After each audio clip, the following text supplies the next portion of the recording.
and we'll fill for a minute. So,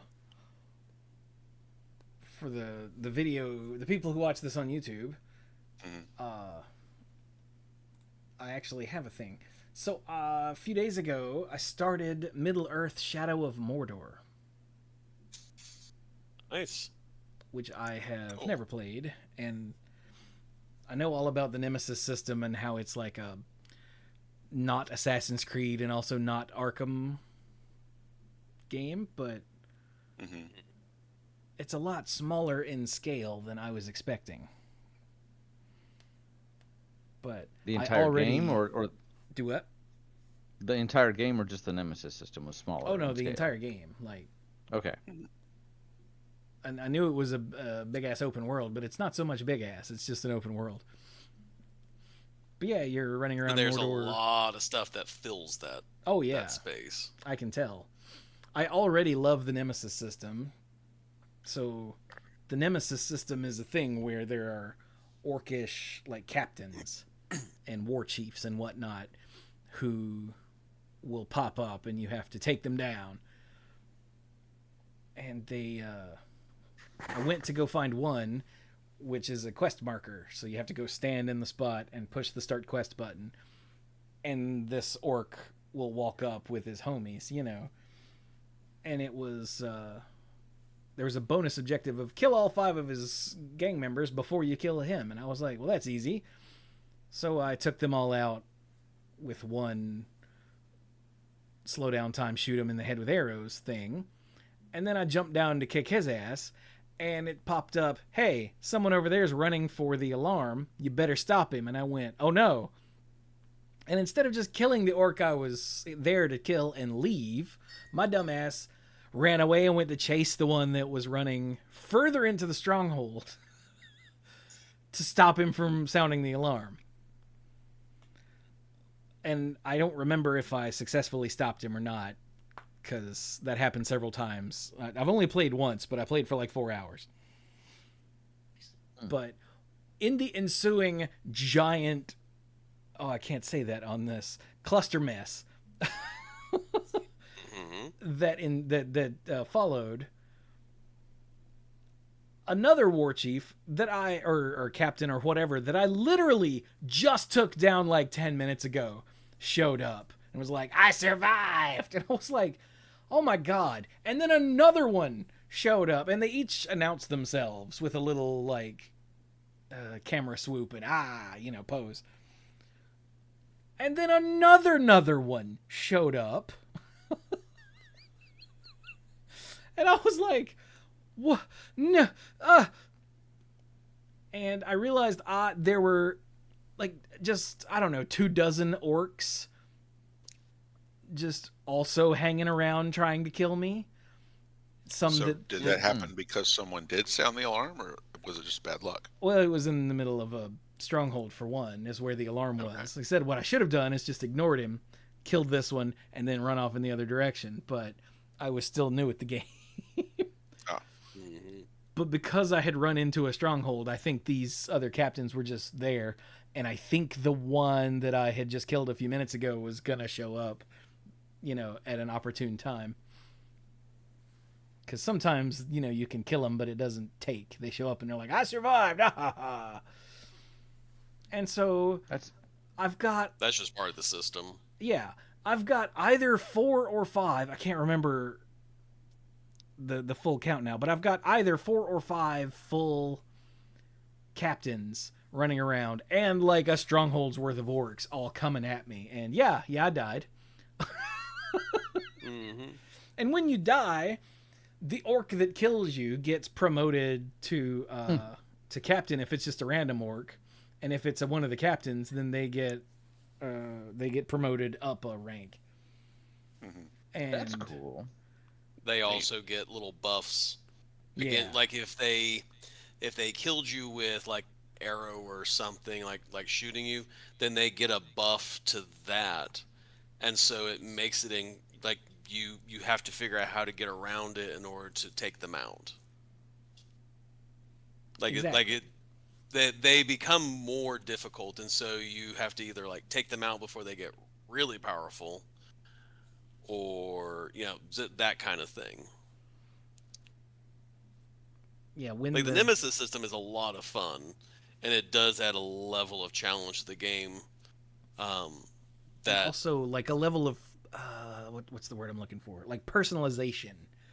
Yes. Yeah. Because it's fascinating. Because of the way the Nemesis system works, no two people are going to have the same, like, well, not to use the word, but the same Nemesis. Right. It's kind of fascinating. It sounds almost like the enemies are leveling up against you. And like, yeah, because they are. I'm just gonna grind on this here. Well, hot. Well, maybe. Yeah. It's the Ranger. Starts grinding motion. Yeah. Yeah, like I said, I've only played it for about 4 hours, which means I've only done about 2 hours of actual gameplay because there was a lot of just running around killing stuff before I realized, wait, no, I need to be actually doing things on purpose. Yeah. But it's pretty cool. Mm-hmm. I played it back in the day, and I in no way beat it, but I did have a lot of fun, and also made a lot of dumb mistakes. And it really just kind of rubs your nose in it when you die to this random orc, and then the random orc's like, I'm a captain now, and I have a name. Because before, I was not cool enough to have a name, but now I do. Exactly. So you do feel kind of silly at that point. You're like, well, I know who's number one on my hit list now. And I think some of it was like, you have to go find those captains and go and take care of them. And then getting from point A to point B often involves you running through giant hordes of, or not hordes, but groups, patrolling groups, which means you have to go and either take them out, like either do stealth or brute force. Brute force only works to an extent in this game. This is not a hack and slash game. If you do, you're gonna have a lot of captains with that are coming after you, because they will take care of you. It's got like early Assassin's Creed. I haven't played any since like the second or third one. Granted, the second, third, and fourth ones were all the second one, but whatever. I haven't played any Assassin's Creeds in a long time, but it's got Assassin's Creed like motion and Arkham style combat because it came out in 2014 when everything had Arkham style combat. And it's not as polished as either one of those, but it's doing its own thing, so it doesn't really matter. Uh-huh. And yeah, so far, it's a lot of fun. And also, as of right now, when we're recording this, it's on sale on Steam for $4. Although I don't know how long the sale lasts. June 11th. Okay, so yeah, if you're listening to this, it's probably still on sale.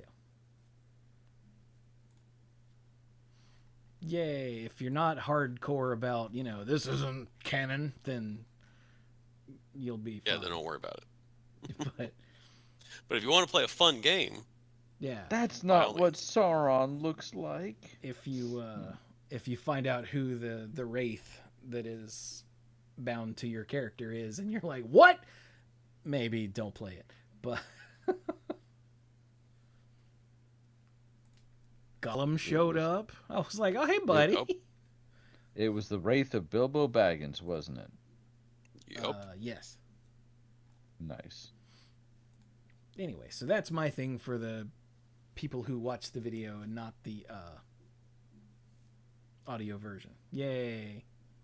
Good job. But okay, so let's do the thing.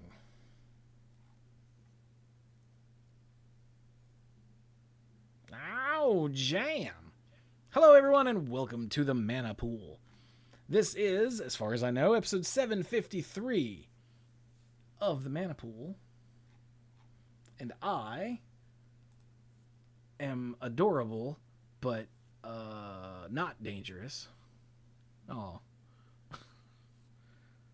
Well, that's a bummer. I'm Chewy. Hello. Let's see here. I'm joined by Brian, who That's is... me. Okay, let me see if I can get this right. Brian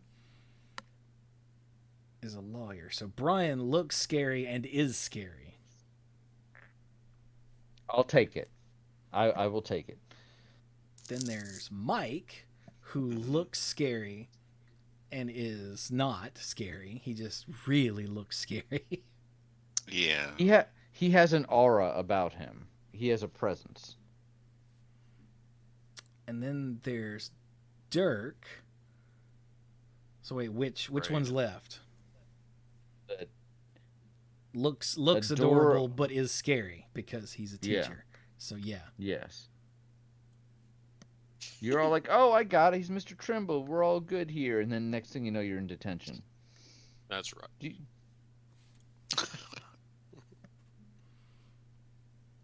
So yes, hello. That's us. We're dorks. And hey. Don't you love it? No, I don't actually. Let's start over. So, how many of you listening have seen Monty Python and the Holy Grail? Raise your hands. Me. No, you're not listening. You're here. I mean, I hope he's listening. To you. Yeah. No. Though, for the listeners out there, we know you guys don't listen to me. No, we don't. I'm just randomly saying words. I'm not going to tell you that. Without listening to you, and sometimes they happen to be right, and sometimes it's Purple Monkey Dishwasher. Oh my God. Anyway. So do you remember the rabbit? Yes. See, I have never even seen Monty Python, and I know the rabbit you're talking about. Okay, we've got to fix this. Yeah, I'm about to say. You know how... You've been saying that for years. How did you avoid this in college? You know how Brian's like, hey, when we're... right? Brian's like, oh, next time we all come over, I'm forcing you to watch this movie. No, you're not. You're going to watch Monty Python and the Holy Grail. But yeah, there's the rabbit. You're like, oh, look at him. And he's like, what, is it behind the rabbit? Oh, it is the rabbit. And Arthur goes, Boris, go cut its head off. And Boris is like, all right. And goes down there and immediately gets annihilated by the rabbit. That's what we're talking about. That and the other side of things, which I guess also in the in Monty Python, there's Tim the Enchanter, who looks very intimidating and then is just a dork. What about the knight who gets all his limbs chopped off? Like, that's right, the Black Knight. Yeah. That's even better, actually. Yeah, the Black Knight is big and scary and none shall pass, and then you just keep chopping limbs off because he's not hard. Yeah. So those are the two sides of things. Because of how this is Brian's idea. Because of how Brian pitched this idea to us, I'm calling it the Tonberry effect. Yes. If you've ever been, Tonberries first show up in Final Fantasy VI. As like pugs. Pug. And there might be like a master pug. But you kind of get a sense, they're kind of cute, but they're deadly. It isn't really until they show up at 7 and they actually like waddle around the stage and you're like, you see it and you start wailing away. And you're like, wow, this thing has a lot of hit points for a little dorky thing that's not doing anything. It's just literally wandering around the stage. What is the problem? And then it gets close enough to a character and it goes like, knife. And you're like, knife? It's like, knife. And your character's dead. And you're like, holy crap. And then you realize it has like 50 million more hit points. And you're like, I'm going to die to this little thing. I've beaten dragon zombies and, Genova parts and Dirk. But this thing is going to kill me. So for those of you that don't know, a Tonberry is a little, most of the time, in most of its appearances, it's like a 3-foot tall max, little green like turtle looking dude. It's got a fish tail. It's wearing a monk's like burlap hooded robe, and it's carrying a lantern and like a little paring knife. Yeah. And you're like, what you gonna do with that, little buddy? And he goes, dink, and then you die. And it's like, Jesus! This is not like Crocodile Dundee. Like, this is a knife. No, this is more like just a dinky little thing that you got in a paring knife. Yeah. The first time that happened to me in Final Fantasy X, it was in some dark dungeon, and then this mysterious little thing with the lantern shows up. And the actions it takes are to slowly walk towards you for several turns. Like, what is going on here? But yeah, it's like it pulls out the knife and just boop, and the person just instantly drops. Like, oh jeez, we gotta get out of here. Yeah. You're not expecting it unless you, and I will say for a lot of these things that we're going to talk about, once you have seen it, once you've figured it out, then some of the mystery is gone. You may still, if you run away from the Tonberry without defeating it, then the next time it shows up, you might still have heart palpitations and be like, oh crap. But at a certain point, it's kind of a known thing. We're really talking about initial observations more than anything else. Yeah. Because once a thing is known, you lose its mystery. So for anybody out there that's like, oh yeah, well I knew about that from the guide or, whatever. Well, yes, because it was told to you. But for that original authentic experience, oh God, I'm going to die. And then you might see, and we'll talk about it a little bit, the opposite, where it's like, giant thing, and you're like, oh crap, that Tonberry was a pain in the butt. What's this going to be? And you're going to be the one going, dink, and it's going to fall over, and you're going to be like, really? Okay. Yeah, as a matter of fact, there's a related example of that. In Final Fantasy 13, you're exposed to this thing called Zenobia the Butcher, which is a big. Oh, that sounds hardcore. Yeah, it's a horrifying mass of gross, and it's been set up through, context clues as this horrible, undying monster. And so you're in for a fight, and you finally meet it, and you go, all right. Here we go. Let's do this. And then out of nowhere, a Tonberry runs up and stabs it through its foot. And this thing, like I said, that's been built up to be this horrible, undying monster just falls over dead immediately. And then you're left looking at a little Tonberry. And you're like, what?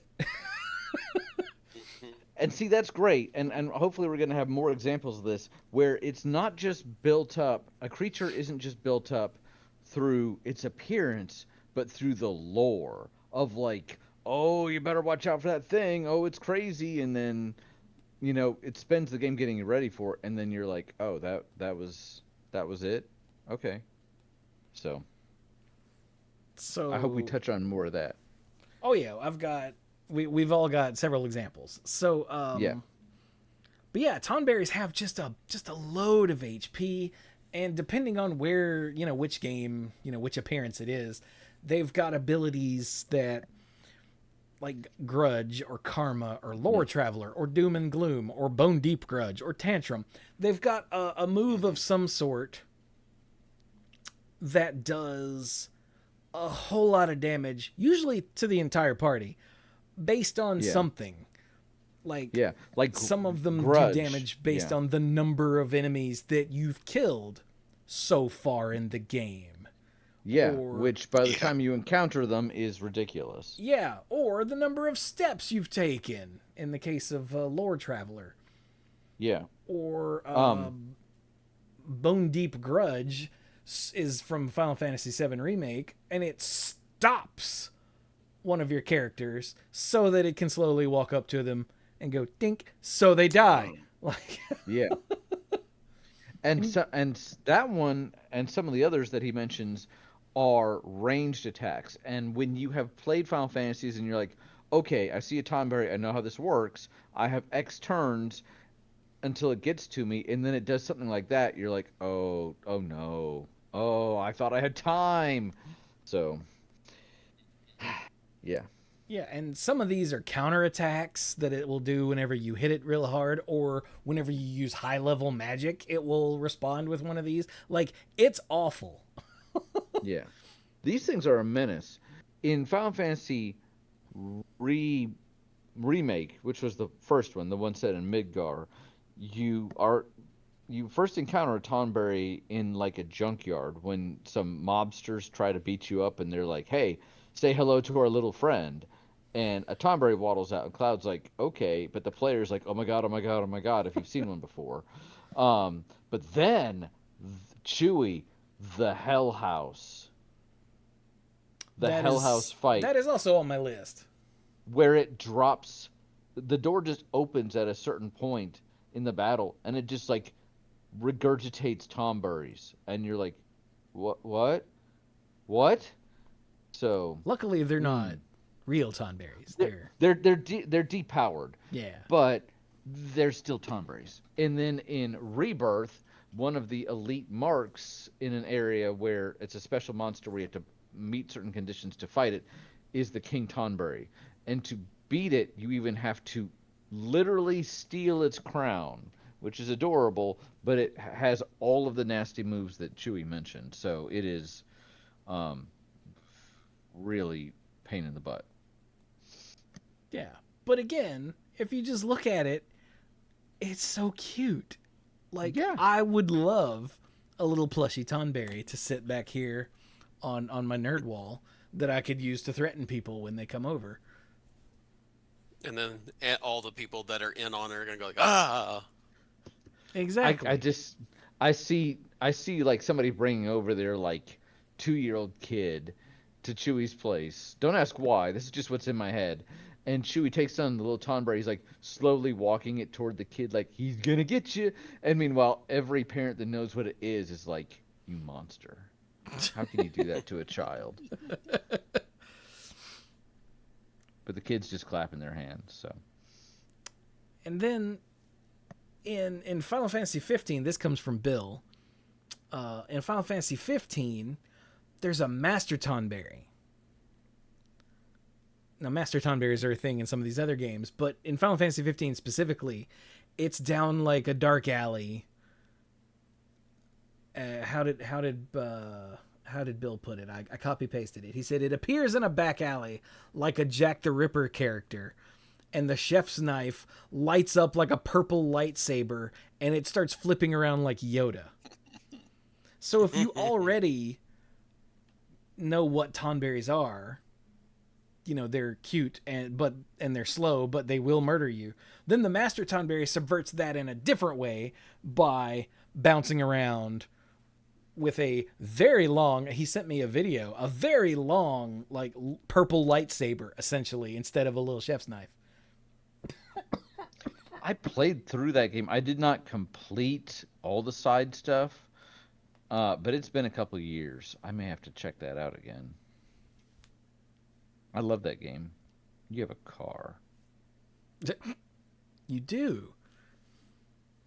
And a chef, and a photo book. I've discovered a new recipe. So, any more about Tonberries, or shall we move on to another creature on either side of the spectrum? I mean, I'm not trying to cut you short if you got more to say. no, I'm good on Tonberries. They're just, that's the prototypical example of something that Yes. looks cute and harmless and will end your entire existence. Well, yeah. When I pitched the idea, I was like, hey, how about we talk about Tonberries? And then I was like, to clarify, not just Tonberries, but that's where my mind went first because they represent this whole thing. So do we want to stick with cute things, or do we want to, or not necessarily cute, but things that look harmless, or do we want to jump to the other side? Dirk had a lot of things on his list. Dirk, is there one side or the other that you wanted to approach first? I want to go with the Tonberry side. Okay. And we'll go with one that it's kind of in that vein, and we'll see how it goes. But there's quite a few examples on there. So one that it's not quite that it's like it's particularly hard ball or character or anything like that. It's just one that it wrecks you every time if you forget it's there. And this is in Halo 1, the fourth level, which is called the Silent Cartographer. You're supposed to go and unlock some stuff so you can go down into where the stuff is, and there's an elite that's cloaked who's there. And the problem is, and he's down where the door is, and if you are going down there and you forget that he's there, he's cloaked and he's got an energy blade, which is a one-hit kill. And if you see him, you can shoot him, and it's all good and everything. But a lot of the time, you have to know he's there, and you have to be actively looking for him. Because if you don't, he will sneak up on you, and he will kill you every time you're not looking. Oh God, is that one of those things where all of a sudden you're dead and you don't know how you died? Yes. Or does the game show you the elite? He kills you, and then you'll see the blade moving up and down, and you'll hear the from the elite because he killed you, and that's what happens. Okay, I'm not And then saying you that's curse good. very loudly. You're like, "Oh my gosh, I cannot believe I forgot about this guy." I'm not saying that's good, but I'm saying at least it gives you a clue that next time you know what to look for. If I didn't know what was killing me, I would probably be like on the third try I'd be like I'm done. I'm done with this game. So, But I mean, there's a cutscene where he's like, "Okay, there's an elite, and he's cloaked, and he's got an energy blade," but because you're elsewhere on the island when that cutscene happens, you then have to travel to the place where you're trying to get into, and in that time, sometimes you forget. That's happened to me at least 2 or 3 times that I was back, and I get there, I'm going, okay, my spider sense is tingling. I've forgotten something. And I'm walking and walking, and all of a sudden I see the thing moving. I'm going, oh no. And like a split second later, I'm dead. Because I 'cause it's forgot to cloaked, look for right? him. Even if you know it's there, Oh you yeah. still have to find You him. you creep around the corners like, where is the floating blade? Where is the floating blade? There he is. All right, unload on him because he's cloaked. You can't see him. All you see is these bobbing blades coming at you. And that means, unload on this guy before he kills you because he will single shot kill you. But I mean, he's just an elite. And elites you can kill very easily. You just, like 3 shotgun blows and they're done. They're like 3 shotgun shots and they're dead. That was going to be my question. Because he's cloaked and he hides and you don't remember he's there unless you remember to look for him. Well, and that I'm really glad you brought that up. That's a really good point because we had said that during this discussion, we're not just going to list everything. Thank you, Chewy. We're going to talk about, hey, what is it about these things that makes us have these responses? Either the, oh, it's too cute to be terrible. Oh my God, I'm dead. Or the, wow, this is going to be tough. And then it's not. And I think part of what you just said is key to that because you know how to fight these. This is not the first elite that you fight, right? These are not the first time you fight elites. No, you're good, and it's part of that makes you go. He might be the first cloaked one you come across.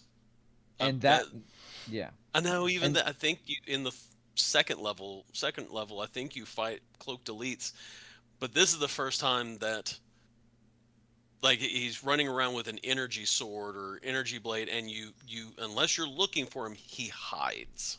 Right. So I think it's also the thought of I know how to deal with this, but it's done in such a way that it makes it different enough from what you've seen before. The environment is different, or the situation that you end up underestimating it, or just not expecting the totality of how much a pain in the butt that's going to be. So I think that's a really good example.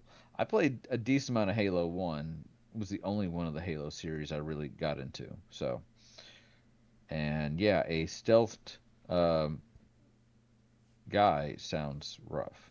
That's really funny. Because, like, I didn't even think about that sort of thing for this as a regular enemy. But done in a way that... because of circumstances, it can just up and murder your face. I mean, what's the most basic? What's the most basic example of this type of thing? In Mario, it's the turtle that's on a stupid ledge that you have drops to off jump onto to. your head. Well, one of the red ones that keeps going back and forth, and so you have to land on it. There's not room to land next to it, but it's going back and forth so fast that you have to time it exactly right or land on it. And I'm just talking about like bare bones, the minimum. Oh, it's a red turtle. I know how to deal with this. But due to the level design, it's so much worse. So I'm basically with what Dirk said, but on a super basic level. But his is cooler than mine because it's not a turtle. Unless Yeah, the our first Covenant one was a are turtle. actually turtles. Sort of. It was. I gotta say, I've never actually, until you said Tonberries, oh, they're kind of like turtles. I'm like, no, they're not. And then I was like, wait a minute. And I thought about the face. I have never thought of a Tonberry as having turtle-like qualities. Maybe because of the lack of a shell. So, it's How do you know definitely he doesn't have a lizard. shell? Okay, you are like blowing my mind right now, and we need to talk about something else. Although they do have Because- weird fish tails, so they're almost certainly not turtles, but still. The talking about, I thought of a new one while you were just discussing that. Talking about a very Hey, there we simple go. enemy that becomes extremely dangerous when you bring in the level design element around it. Yeah. Makes me think of the Medusa heads from the Castlevania games. Oh God. Oh, Because on it's their... just a little, Oh my it's just a little gosh. floating head that goes, across the screen, goes up and down, but they're always in an area with pits to fall in everywhere. And some games, where they show up is dependent on where your character is on the screen. Like they Yeah. will fly at, if you're jumping, they'll show up a little higher, and if you're not, they'll a little lower. And they only take... That's perfect. I hadn't thought about that because they take literally a whip hit. Yeah, And if that's you it. have time to react, you're like, that's it. This is not a problem. Oh, that's Mike. That is such a good example. And you come to dread these simple little enemies when you see them because you're like, oh, I hate the Medusa heads. Yep. Because if you don't keep your play tight, you're just going to lose.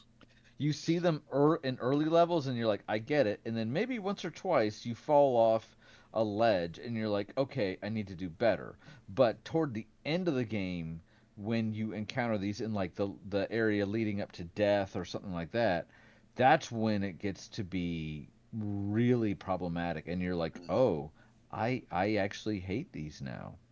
So that's good. That's good. I didn't even think about that. If we're going on unassuming enemies that you're like, I know how to deal with this, but all of a sudden I don't. That's a perfect example. I have a couple examples, and not all of mine are from video games, because some of them are from enemies of other mediums. And for the Tonberry side, something that you think, oh, it's small, it's not a problem, we know how to deal with this. From Dungeons and Dragons, I have the Intellect Devourer. And my party encountered one of these at an early level and made it through just fine between a combination of good die rolls and risk management. But if you have seen the Dungeons and Dragons movie with Chris Pine, there's a scene where they're moving through the Underdark and they have to press themselves up against a wall because there's two intellect devourers, and the joke is that no one in the party is high intelligence, so the intellect devourers leave them alone because they're after your brain. But they are small. They're unassuming. I think they're challenge rating like a quarter. They're small. They're easy to deal with. The problem is they have an attack, and I think they actually changed this for the most recent edition where they actually depowered it a bit, which I think was due to, popular demand of like, why are all of our players getting killed before they're at level 2? Um, but it has an attack where it lowers your a character's intelligence, and if its intelligence drops to 0, it teleports itself inside of your head and eats your brain and is now your brain. And that character is now controlled by the DM and is a non-player character, and there's no chance of revival because that person is kind of sort of still alive, not really. They're being piloted by a brain.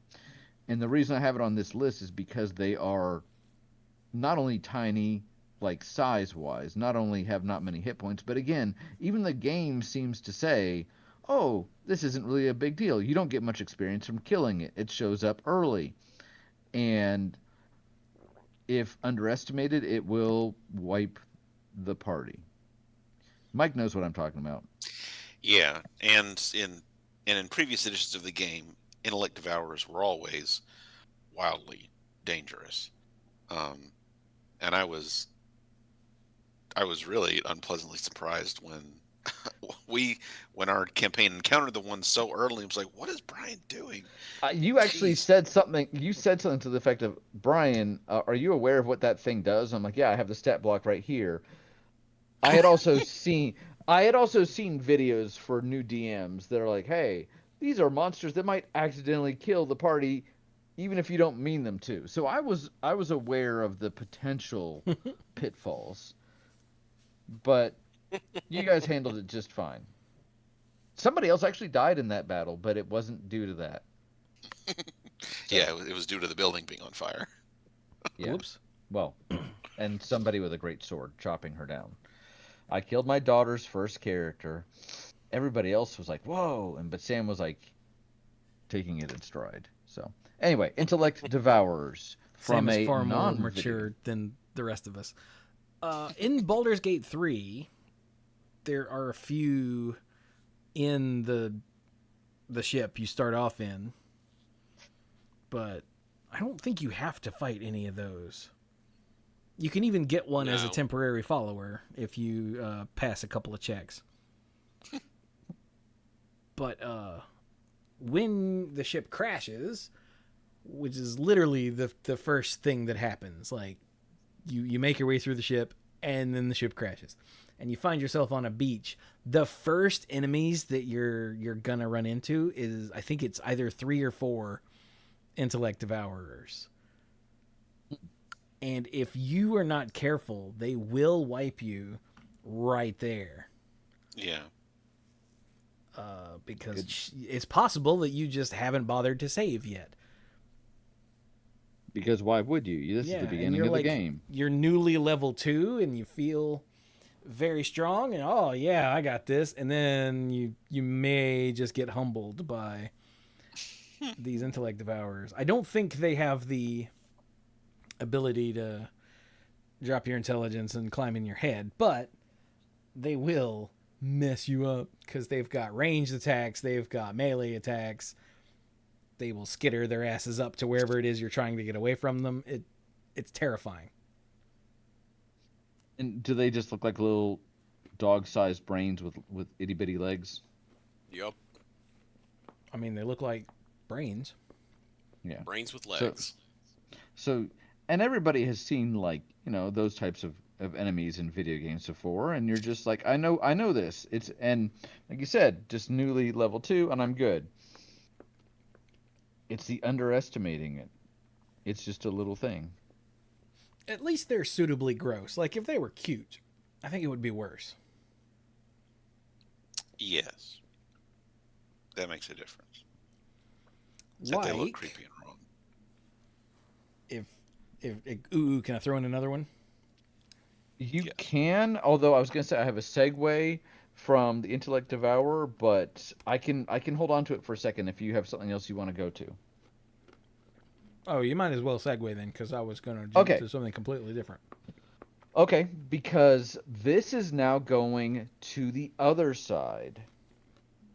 This is going toward an enemy that has been built up over the entire game, and it is a giant brain. I'm talking about Mother Brain from Super Metroid, not Mother Brain from the original Metroid, because that area between all the rings flying at you and having to use the missiles and all that, that thing is more dangerous.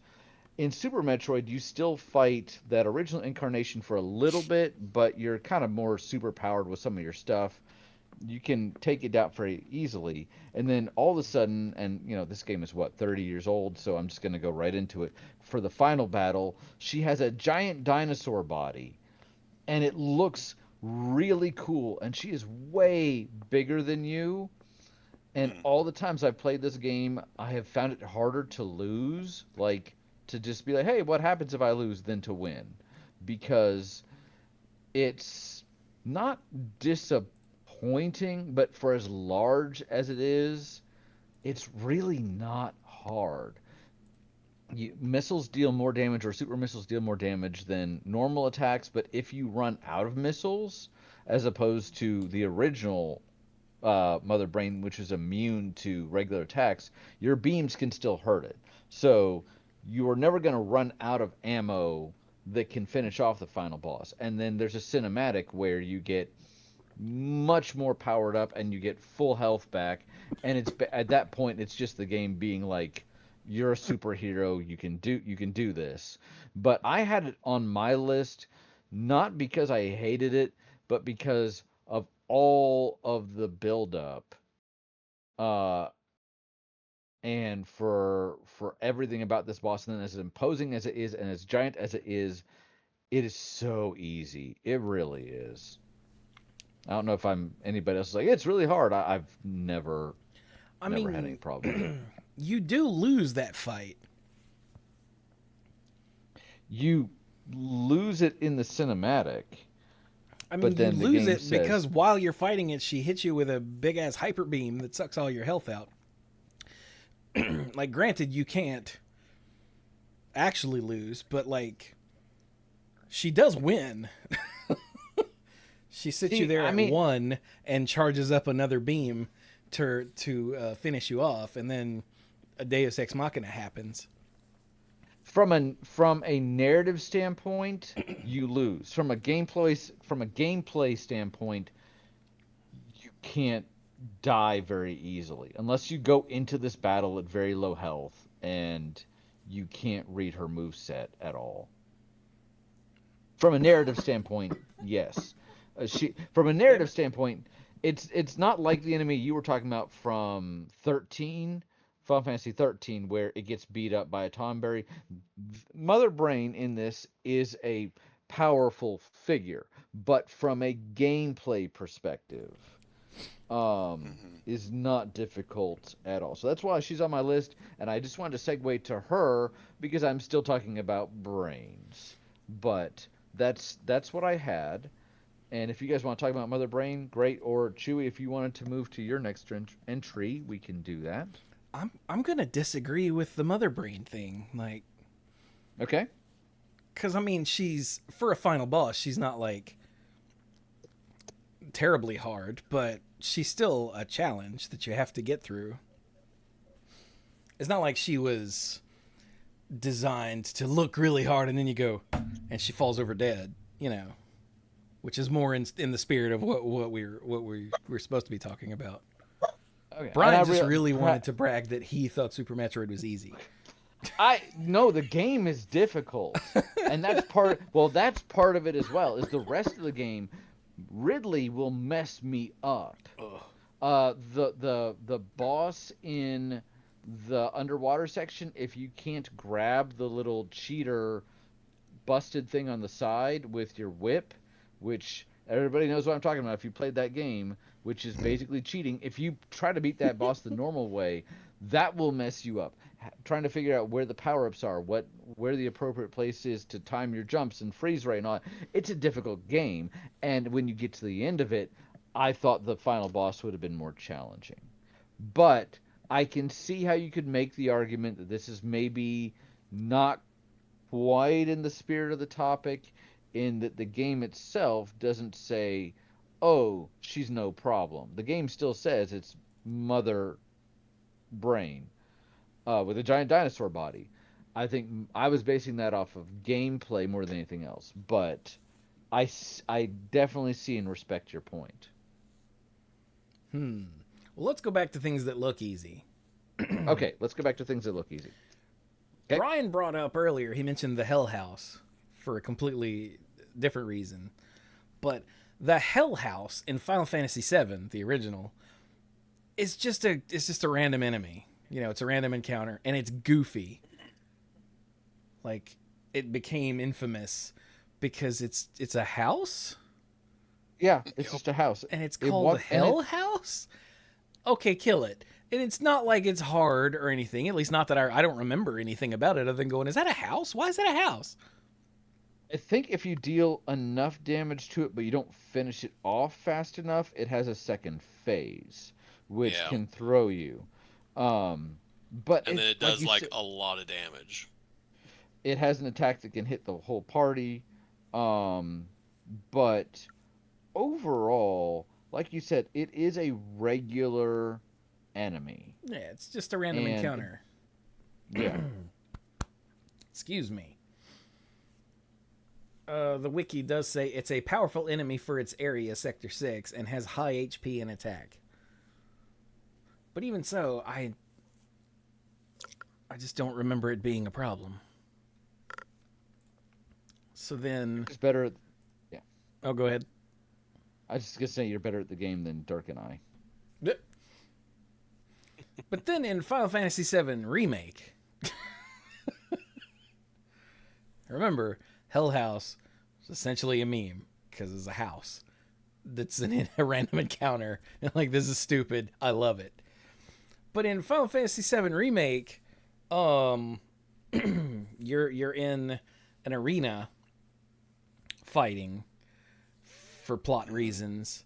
It's old enough now where this is only a minor spoiler. You're in an arena fighting for reasons. It's what, Cloud and Aerith, I think, or is the party? It is Cloud and Aerith. Yeah.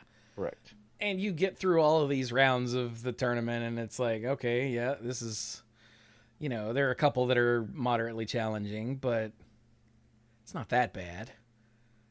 And then you get to the final round, and you're like, all right, what's gonna come at me? And they announce the Hell House, and I remember going, what? I'm gonna make one minor correction. They bill it as the previous round was the final round, and you think you're done. Oh yeah, that's right. The organizers are like, you guys are hot.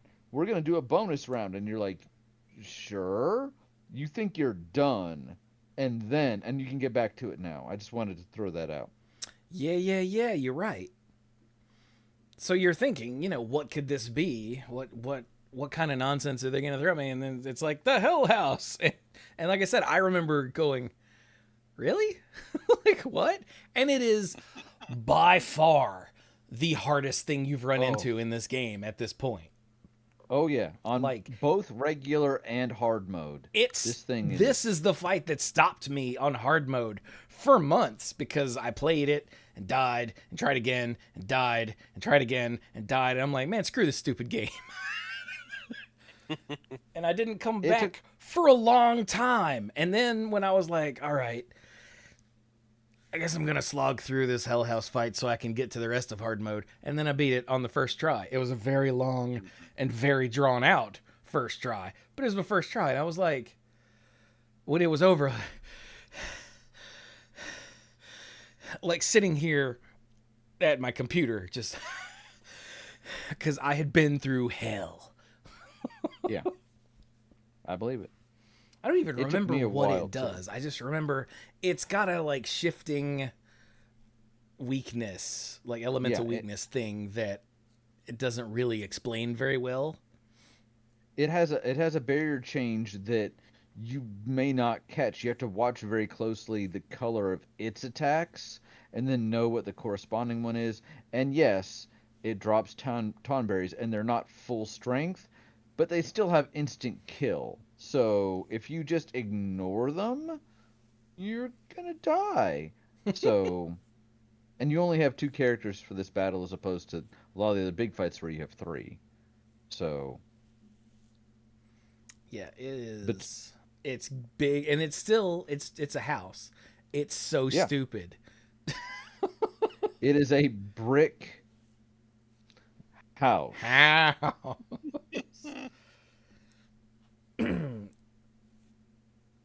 So yeah, That's great. that is one that came to my mind as what, and like it incorporates its houseness into the fight. When the front door opens, it starts sucking you towards it, and if someone gets sucked in, I think they take a whole lot of damage. They take an enormous amount of damage. Like it really is just the hardest fight.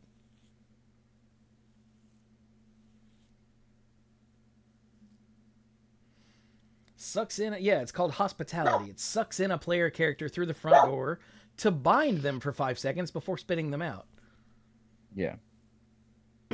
But Boss battles where one of your characters can get incapacitated just throw a whole wrench into things because you go in with X characters and you're like, okay, and then you lose one and it throws off, math. Math is fundamental, kids. And that's actually common with something else I have on my list. So, good lord, the strategy section on this is a full browser screen at what is my desktop resolution here?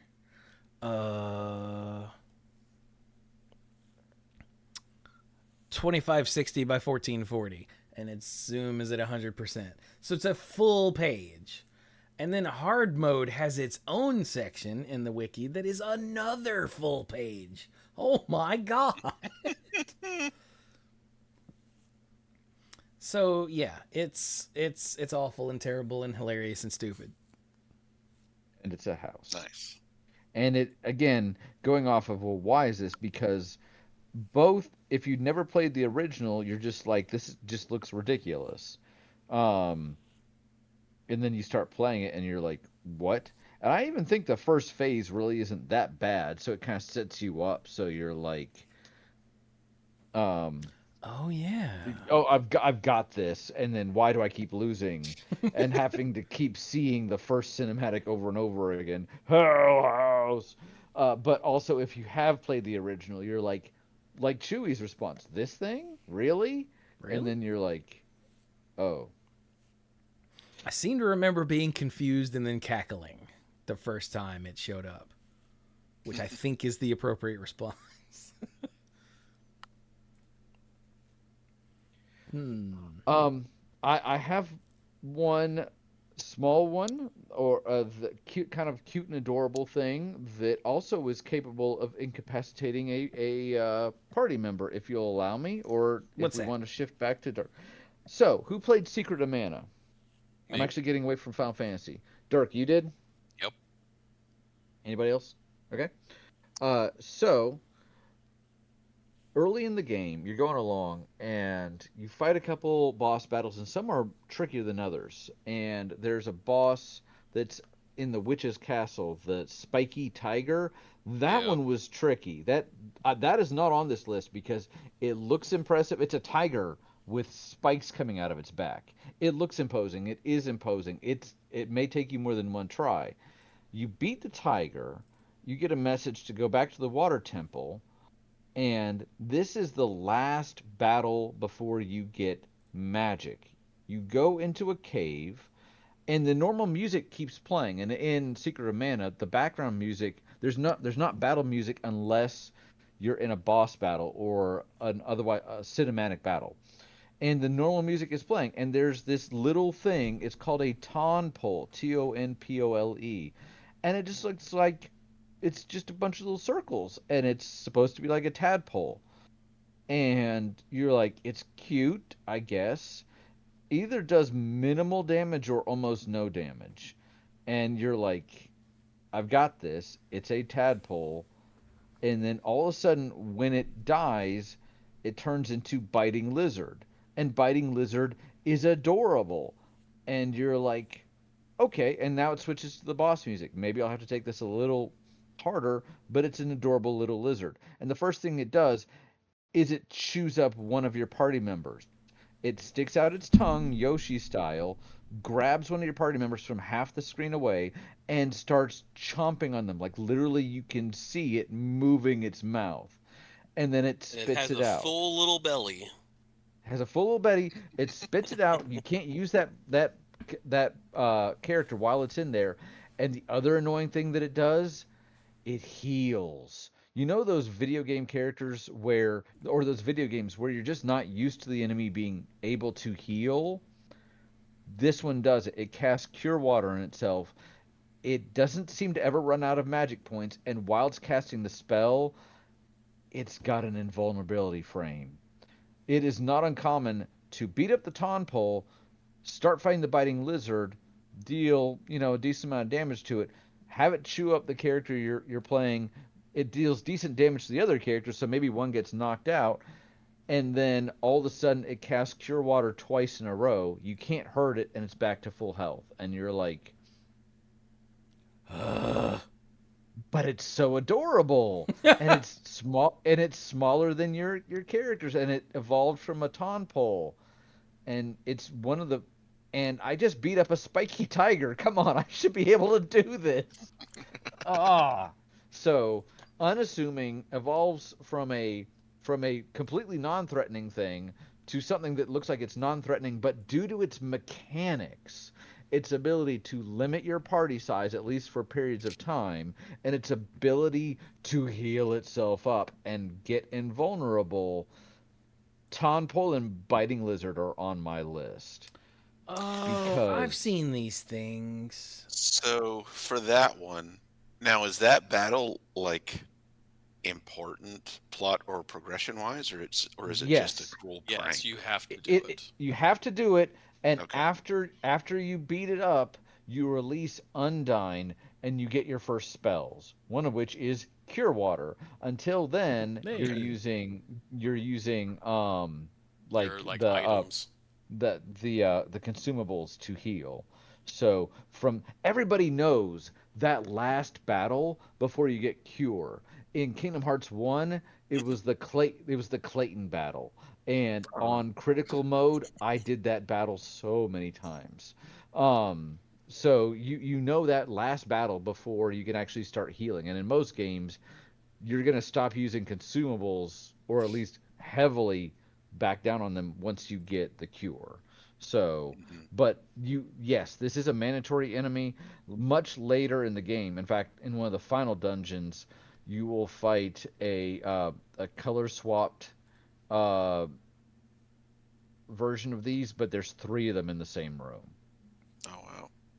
Yeah, and it's much harder, has much more hit points, but at that point, you're by proportion much stronger, and if you can focus on one at a time, it's not that bad. It's this first one that makes you go, what game have I been playing, and why is this thing so cute, and I hate it so much. Dark, you agree?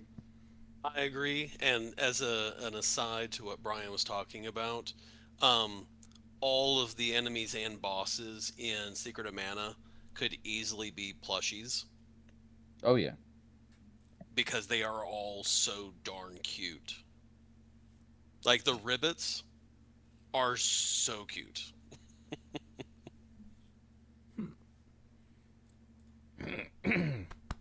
Oh my god. So hey Mike, Yes. you had one that you thought of immediately. In fact, you responded to Brian when he initially texted us before I even picked up my phone and to see what Brian said. So what did you have? Yeah, I Well, was like, oh, I'm gonna need to think hard about this. So wait a minute, I think I just thought of one example, and yeah, that was like the only example I came up with. in his, this was one text. This was not, I might have to think a while. 5 minutes later I thought of one. No, this was one text, and I loved it. I loved it. Yeah. So the one that came to mind about an enemy that seems unassuming, but then quickly reveals how dangerous it is. I thought of Diablo 2, Act 2, when you move to the swamps. No, Act 3. Act 3 is the swamps. Um, and you first encounter the fetishes. I'm sorry, Because the they're what? just fetishes. They're these little gremlin-looking guys. I think they're supposed to look like little animate voodoo dolls. I Um, remember these guys. Oh, but yeah, oh. they're just these little gremlin guys. They're like "Meow, meow." They make that little noise, and they run around. And some of them have a little knife that they hit you with, and some of them have little blowguns that they shoot you with. And at first you're just like, oh, it's just a little thing, and you hit one, and it only takes a couple hits, and like, well, that wasn't too bad. But then you encounter a crowd of them, and the ones with the knives are crowding around you, stabbing you with the knives, and the ones with the blowguns are way over there shooting you with their blowguns. And if you finally break free of the ones that are stabbing at you and try to get the ones that are shooting at you, sometimes they realize you're running towards them, and they run away, and they run really fast, and they run away, and then they stop and they shoot at you some more. And if you're not careful, you're just gonna drop dead from all I those the plinky plink plink plink plink plink that you just can't deal with if you're not paying attention. Mike, I had forgotten these guys existed, and you have just undone years of repression. So thank I you. had a feeling that would be the effect on some people listening.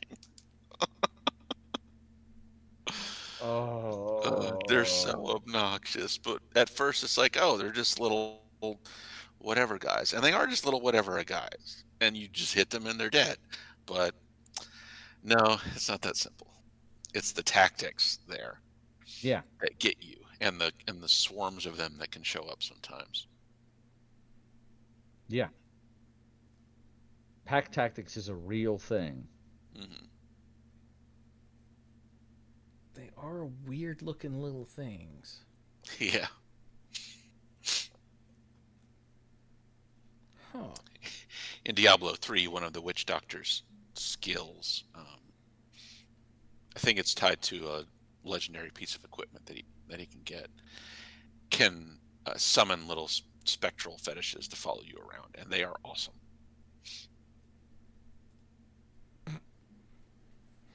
I had a spectral fetish once. I was Like waiting in for Ghostbusters. somebody to say it. I mean, And yes, I heard Mike's response. I did too, yeah. I was just going to leave that one alone. Dan Aykroyd's best day of filming.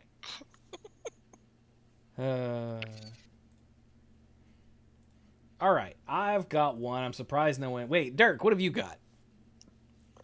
For another one,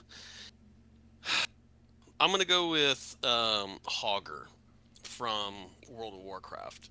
So Hogger is a oh god, what they're like the little hog, they're little like hyena kind of creatures.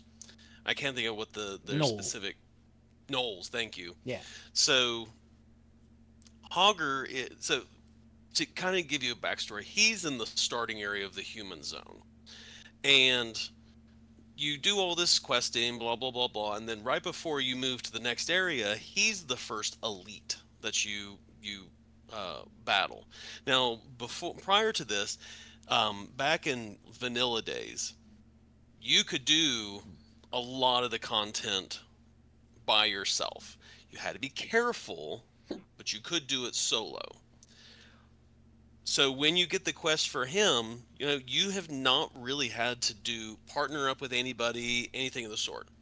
So when you get to him, he's got two little guys that are beside him. You can knock them out, you can take them out, and so on. Then you can go and fight Hogger.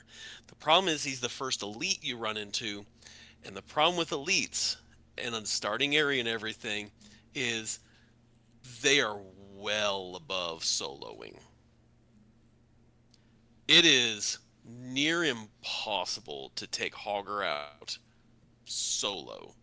You have to have at least one more person that you can join up with to take him out. There was a stat I saw at some point that said like who everyone died to per race and blah blah blah. Like what creature took out this race more often and so on. And Hogger hands down had the humans like was the creature that killed the most humans. And it's because he's in the starting area and you can do all this stuff like I said by yourself. He's the first one you come across where it's a no, you cannot solo this guy. He will kill you. And no one tells you this because again, he's the starting area. And so yeah, he is hands down that creature because you kill lots of gnolls because you kill them in caves. You have to kill them in order to get to him, and you can do that. But he's the first one you come across where it's a nope. You ain't doing this unless you got a friend. Somehow, I've heard you this whole time, and I did not want to interrupt you. Somehow I missed the name of the game. World of Warcraft. Okay, I thought you said that because you said Knowles, but I somehow missed that, and I thought it was one of the Warcraft games, but I didn't know if it was World of Warcraft or Warcraft 2 or what. So okay, thank you. Keep going. Mm-hmm. According to the wiki, apparently these days most classes can solo him relatively easily. But yes, because the live version of the game redid the starting areas with Cataclysm, and he can be soloed because you don't have to kill him. You only have to get him down half health, and then the Alliance Authority comes in and they are like, oh, we're going to take you to jail, and blah, blah, blah, blah. And so you only have to get him halfway. And then he's essentially removed from combat and taken away. And then you get a nice big check mark of, oh, you did a good job, puppy dog. So, but then you can actually fight him later in a dungeon. But yeah, so now you can solo him, but a lot of that stuff has been nerfed at this point too, just because of how power creep has come into the game and so forth. So creep? No. He's become such a meme that apparently, once they introduced the statistics system, the number of times the character's been killed by Hogger is specifically listed in each player's statistics pane, even for Horde characters. Yup. That's pretty funny. So, strengths, weaknesses, origin, hometown, all that, and number of times killed by Hogger. Mm-hmm. Favorite food, favorite color, and how many times this boss has killed you. Sounds about right. Yep. That I missed at some point that there's actually a thing that says how many times he's killed you. That is awesome. That's pretty good. So question for you guys. Do we want to keep going with the Tonberries, or do we want to switch over to what is not the Mother Brains, but the other actual, unexpectedly not difficult enemies? Or do we want to keep going with the small things, since I feel like that's the majority of what we've done so far? Well, we probably could come back to the opposite and do another episode on that. I was just thinking that given how long we've been going, yeah, we could make this a two-parter. Okay. Yeah. All right. Then, unless you have more to say about Hogger, I'm going to stay... No, you're not. Huh? No, you're not. Because it's my turn. All right, it's Chewy's turn. So real quick, before we move on, so we've got the Tonberries, who are, cute little thingies that really only the first fight is the one that matters, is because you're like, oh, what's this little Jesus Christ, you've got the... I'm just trying to figure out, like, is there some sort of rhyme or reason to what we have so far? Yeah. Like Dirk mentioned the hiding cloaked elite, which is there to teach you to pay attention to your surroundings. Yep. The Hell House, which I'm pretty sure is literally just there because it was a meme, and they were like, "How can we fit this in?" Yeah. We've got intellect devourers because they are the manual sets them up to be like, oh, it's just a small challenge rating, and they really don't deal much damage and all that sort of stuff. And they're small. They're kind of cute looking. I don't know if they're cute in Baldur's Gate. I don't know if they're like gross and pulsing, but they're a little bit there. I bought the mini and it's just so small. But then all of a sudden you're dead. In 5th edition or earlier, it eats your brain and then it is piloting your body. And in Baldur's Gate, you said it has a lot of like ranged stuff that you're just not prepared for at that time. So the look, kind of like the Tonberry, the look understates how dangerous they are. So Yeah, I think for Intellect Devourer and Tonberry, it is there just to frighten you after you see what it can do. Right, because then you mentioned the first one is the one that is the one that stands out. But there's at least once after that you probably panic and overestimate it because of what it did to you the first time. Yeah. We've got Medusa heads, which are falling in line with the whole, hey, pay attention to your surroundings sort of thing, but in maybe even a more curse-inducing way, because I knew where I had to jump. Darn it. It's not my fault the stupid head no! So, yeah. And the fetishes, the thought that popped into my head while Mike was describing them is they're there as sort of a build check. Yes. Like, can your character handle this in order for you to move on? Yeah, and can you learn how to... And if your character isn't equipped to just wade into a crowd of them and tank them until they're dead, can you play well enough to beat them otherwise? Makes sense. Yeah. So far, these all seem to have some sort of like reason for existing other than just Yeah. There's something else kind of like a build and play skills check also in Diablo 2. This is in Act 2 in the desert, the scarabs that throw static bolt when you hit them. That throw what? There's a spell called static bolt, and characters can have it. Well, certain characters can have it, and some creatures can have it as enchantments. But there's a type of scarab in the Desert Act where, if you hit it, then it'll cast static bolt. Now, static bolt is a little cloud of electric energy that floats off in a general direction, but wobbles back and forth a little randomly as it travels.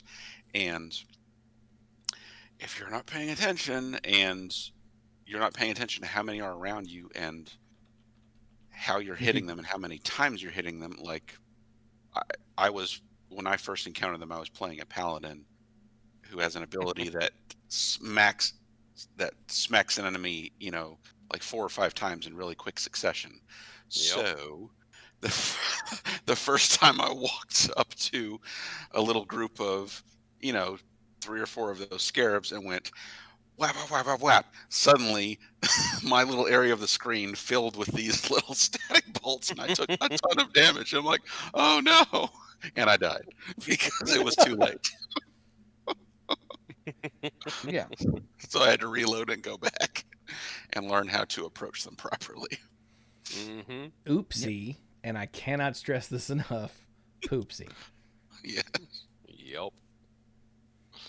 So I have another example of something cute that is way more dangerous than it looks. And I think the lesson you're supposed to learn from this could be don't be a dick. But it's the Cuckoos from Legend of Zelda. Oh, yeah. Yep. Oh, yes. Yeah. Yep. This comes from Casey I think this started in Link to the Past because Yes. there were Yeah, no Cuckoos prior to that. yeah.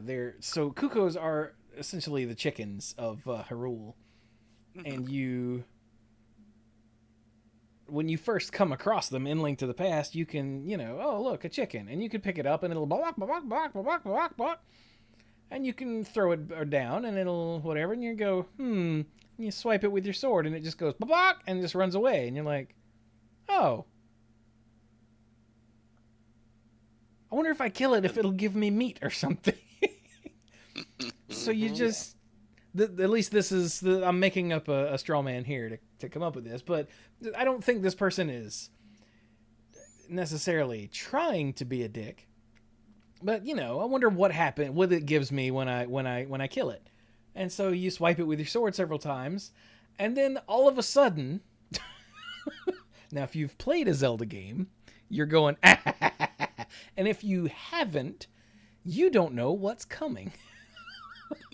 But what I've come to call the Kuko Revenge Squad Yep. Yeah. of a never-ending stream of angry chickens come flying from every direction and attacking Link until you leave the screen. So you have to go in a building or, make it to a screen transition, and they'll then leave you alone and everything's fine. I don't know how it works in the 3D games because I You have to leave. You have to go to an area transition. Yeah. Oh, same thing. I wonder how it works in like Breath of the Wild then. I think if you move enough, they're not. It's been a couple months since I played Breath of the Wild, but I think I don't think there's a ton of cuckoos to begin with, and I think if you move away enough, it is possible to get out of their range. And the Cuckoo Revenge Squad are invincible. Like, you can't even stun them. And even the first one, you can never actually kill it. You never actually get your meat. There's no reward, just death. Yeah, no. And I think it started as a a teaching tool of some sort. I don't know. Yeah. So the only thing I could come up with is they decided to put it there because they know players, like, one of your main verbs in a Zelda game is sword. So I can break pots. You have a whole button for it and everything. Exactly. I can light these candles when I, swish my stuff over them. I'm going to interact with things. I can pick up a cuckoo and throw it. Wait a minute, I have a sword. What does this do? Yeah. And now it's essentially just become a meme that people expect to be in the game. Yeah. But they really are just harmless, literally harmless little chickens until you piss them off. And like I said, that comes from Casey, because I was like, hey, you guys play a lot of games. Give me an example. And that's the first thing she came up with. Oh, you got to mention the Cuckoos. I was like, oh my God, how did I forget them? So, one I'll throw out to you guys, and this comes from Final Fantasy VI. And when I say the name, those of you guys that play Final Fantasy VI will go, oh. Wait, for 6? Why it's there, no idea. And that is the Brachiosaurus. Okay. We're talking. Okay. All right. Having a PTS flashback here. Is it PTSD. because brachiosaurs are big and lumbering and derpy looking? Yeah. I mean, you look at it and you're like, okay, it's a plant eater. Because you're a dinosaur person. You're like, okay, this can't be particularly bad. It's just a plant-eating dinosaur. Or it's like, oh, well, I mean, there's T-Rexes in this forest, they're like, the top predator. What is this derpy thing going to do to me? To be fair, to be fair to Dirk, I've been kind of going back, like I said, and replaying the Final Fantasy VI Pixel Remaster to try to get all the bestiary entries and stuff like that. And the Brachiosaur has a 1 in 16 chance of showing up there. The rest of the time, you're fighting T-Rex after T-Rex after T-Rex. And I think going into what Dirk is saying, yeah, everybody knows T-Rex, King Dinosaur, King Terror Lizard. And at this point, by the time you fought a couple of them, you probably feel like you've got it down. They give good experience, and unless they show up in a group of two, and unless they do the pincher attack thing, in which case you probably will die, you've probably got it. And then you hit the Brachiosaur, and you just lose. It's not cute, but I could see somebody underestimating it, or maybe even go looking for it because you heard that they had that rare relic that turns all of your MP costs down to 1. So maybe you're looking for it, but you don't realize how it's actually like the strongest monster in the entire game. Like, not even close. It's not a boss. It's just a creature in the game that is just unfairly powerful. And like if you hit it, it just goes, okay, I'm either gonna use this move, which is like a physical attack which instantly kills a character, or I'm just gonna cast Ultima. Yeah. Or and it won't kill me, but it will definitely kill you. And it's also like you said, it's in a forest where the common enemy in the forest is T-Rexes. Mm-hmm. And then you bump into a Brachiosaur. You're like, oh, doesn't that have some sort of god-awful lightning attack? It has a lightning attack, and it has Disaster, which Disaster inflicts very, very bad status ailments to either one person or the entire party. And even if you have a couple immunities, you probably aren't immune to everything. And it has a buttload of hit points. And in the Pixel Remaster, they nerfed the whole Vanish Doom sort of cheat. I know we talked about how much more difficult Tangier is in this version, but you have to go through a Brachiosaur the hard way. It is one of 4 monsters that are still on my bestiary that I haven't beaten because you either need to beat it or it needs to flee to show up in your completed bestiary. You can't flee, but yeah. Oh god, so, it casts Ultima. Yeah. Yeah. That's with what a I magic said. Power. You're just like... It says it has magic power higher than the final boss. Yes. Yep. Like it is uncalled for it to be that powerful. I think when Dirk first said it, my first thought was, Dirk, why are you mentioning that thing? That thing is a horrible monster beyond all creation. And then I thought, okay, that's kind of his point, that, maybe you're not expecting it. Much like a lot of the others that we talked about, you're going to be robbed of that impression 5 seconds into this fight, and then you're going to be like, I never want to see one of these ever again. Unless you're looking for, again, that relic you can only get from it. And I have beaten it before, because I remember beating the original SNES game with like at least 2 of those relics. But it is the hardest enemy in the game, and I've seen Jurassic Park. They weren't running away from a Brachiosaur. They were running away from raptors and T-Rexes, and that guy from Seinfeld got eaten by the frilly lizard with the thing around its head. So, not the Brachiosaur. Then again, none of the other characters in Jurassic Park went up and punched one in the face. So, maybe that movie would have had a different ending if the Brachiosaurs cast Ultima. Yeah, and the other thing about the Brachiosaur is when you run into it, it's probably because you're in the dinosaur forest grinding. Mm-hmm. Yeah. Most likely, because that's a well-known place to grind, especially... Well, even if you didn't know that from outside sources, as you've been playing the game, you're like, you know what? Those T-Rexes gave me a pretty good amount of XP and, what is it, AP? Whatever it's called that makes you learn spells. Yeah, the magic points AP. And everything. Yeah. And so you're probably in there grinding, which means you probably haven't saved, you're probably not expecting a boss level monster. Nope. Yeah, I definitely see where Dirk is coming from now. Yeah. Caught me off guard at first, much like a brachiosaur. So, yeah. Don't go back in time and like, hit one. Because, unless you've saved. Yep. Oh, yeah, and it can also snort. Yeah. Yes, I forgot about that. To knock you out of the fight. Yeah. Dang. God, I'd forgotten about that entirely. Buh.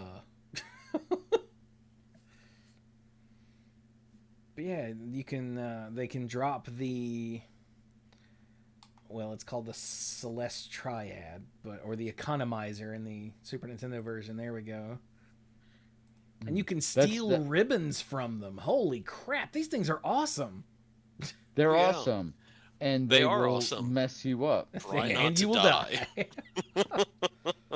Try your hardest. It will probably not be successful. Damn. And I think, just like Brian, I think I beat one time and just thought, oh my gosh, what did I survive that? And you just have that moment of, you know, I in your like 16-year-old self, like, I need a cigarette. Like, I need something to calm my nerves.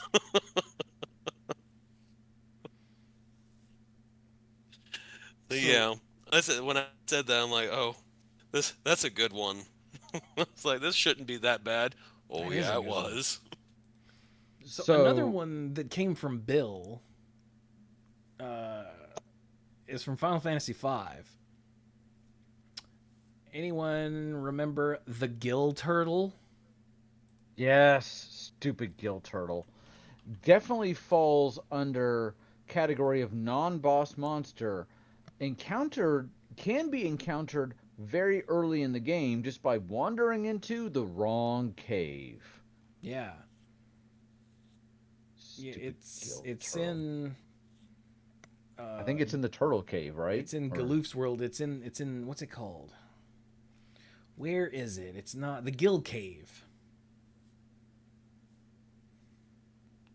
Where it was either Gill or Turtle Cave. So the other enemies in there aren't so bad, I don't think. They're really not. Oh yeah, it's just the undergrounders. And those things aren't bad at all. But then there's this weird it's called the Gill Turtle Path. And I don't remember if there's any kind of explanation of it or if it just happens.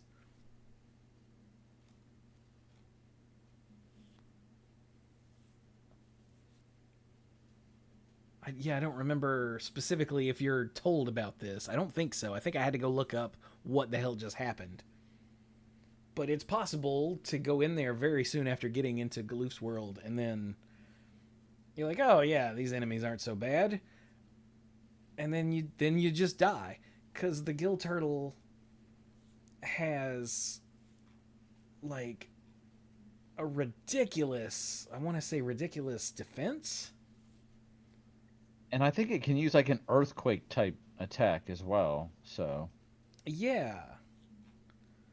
And this is one to get it in my bestiary when I was going back to get all the achievements.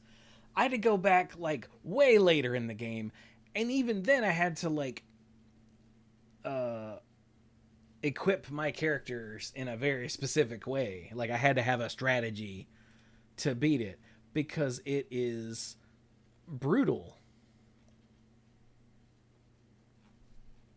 And then, you know, your reward is like a bunch of money. Yeah. Because it's the Gill Turtle. Is it possible to beat it? Oh yeah, I had to go back later once I learned float. And and had to up my evasion because he hits really hard. It was just awful. And it's somewhere, I don't even think it's in the same location. I think it's just somewhere along the Gill path. And I feel like it's possible to run into it again on the way out. But I swear I think I beat it once and said, yes! And then finished the path and then went back and hit it again. It was like, I can't.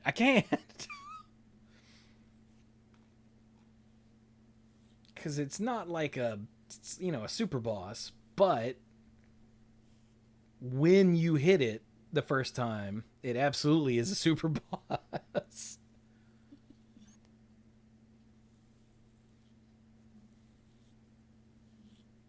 Oh yeah, I had to...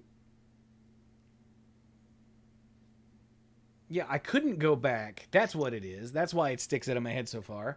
I couldn't go back because after a certain point in the story, you just can't go back there. So in my second playthrough, I had to like grind up and then go back to it before it became no longer available. That's what happened. It's terrible. And I don't know why. Because by the time you're able to beat it, money doesn't matter. Like all of these Final Fantasy games, eventually you get to the point where you've got more money than you'll ever spend. So guild just doesn't matter.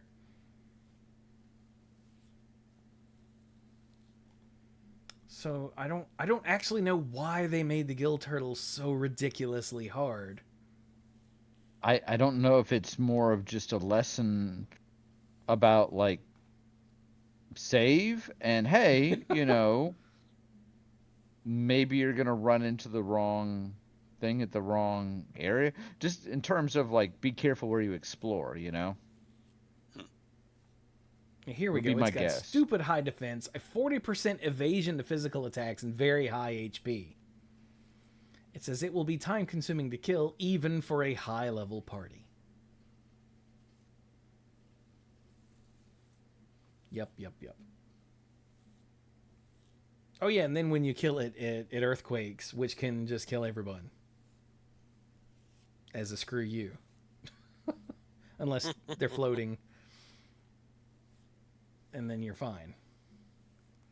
Oh, I hate it so much. Let's talk about something else.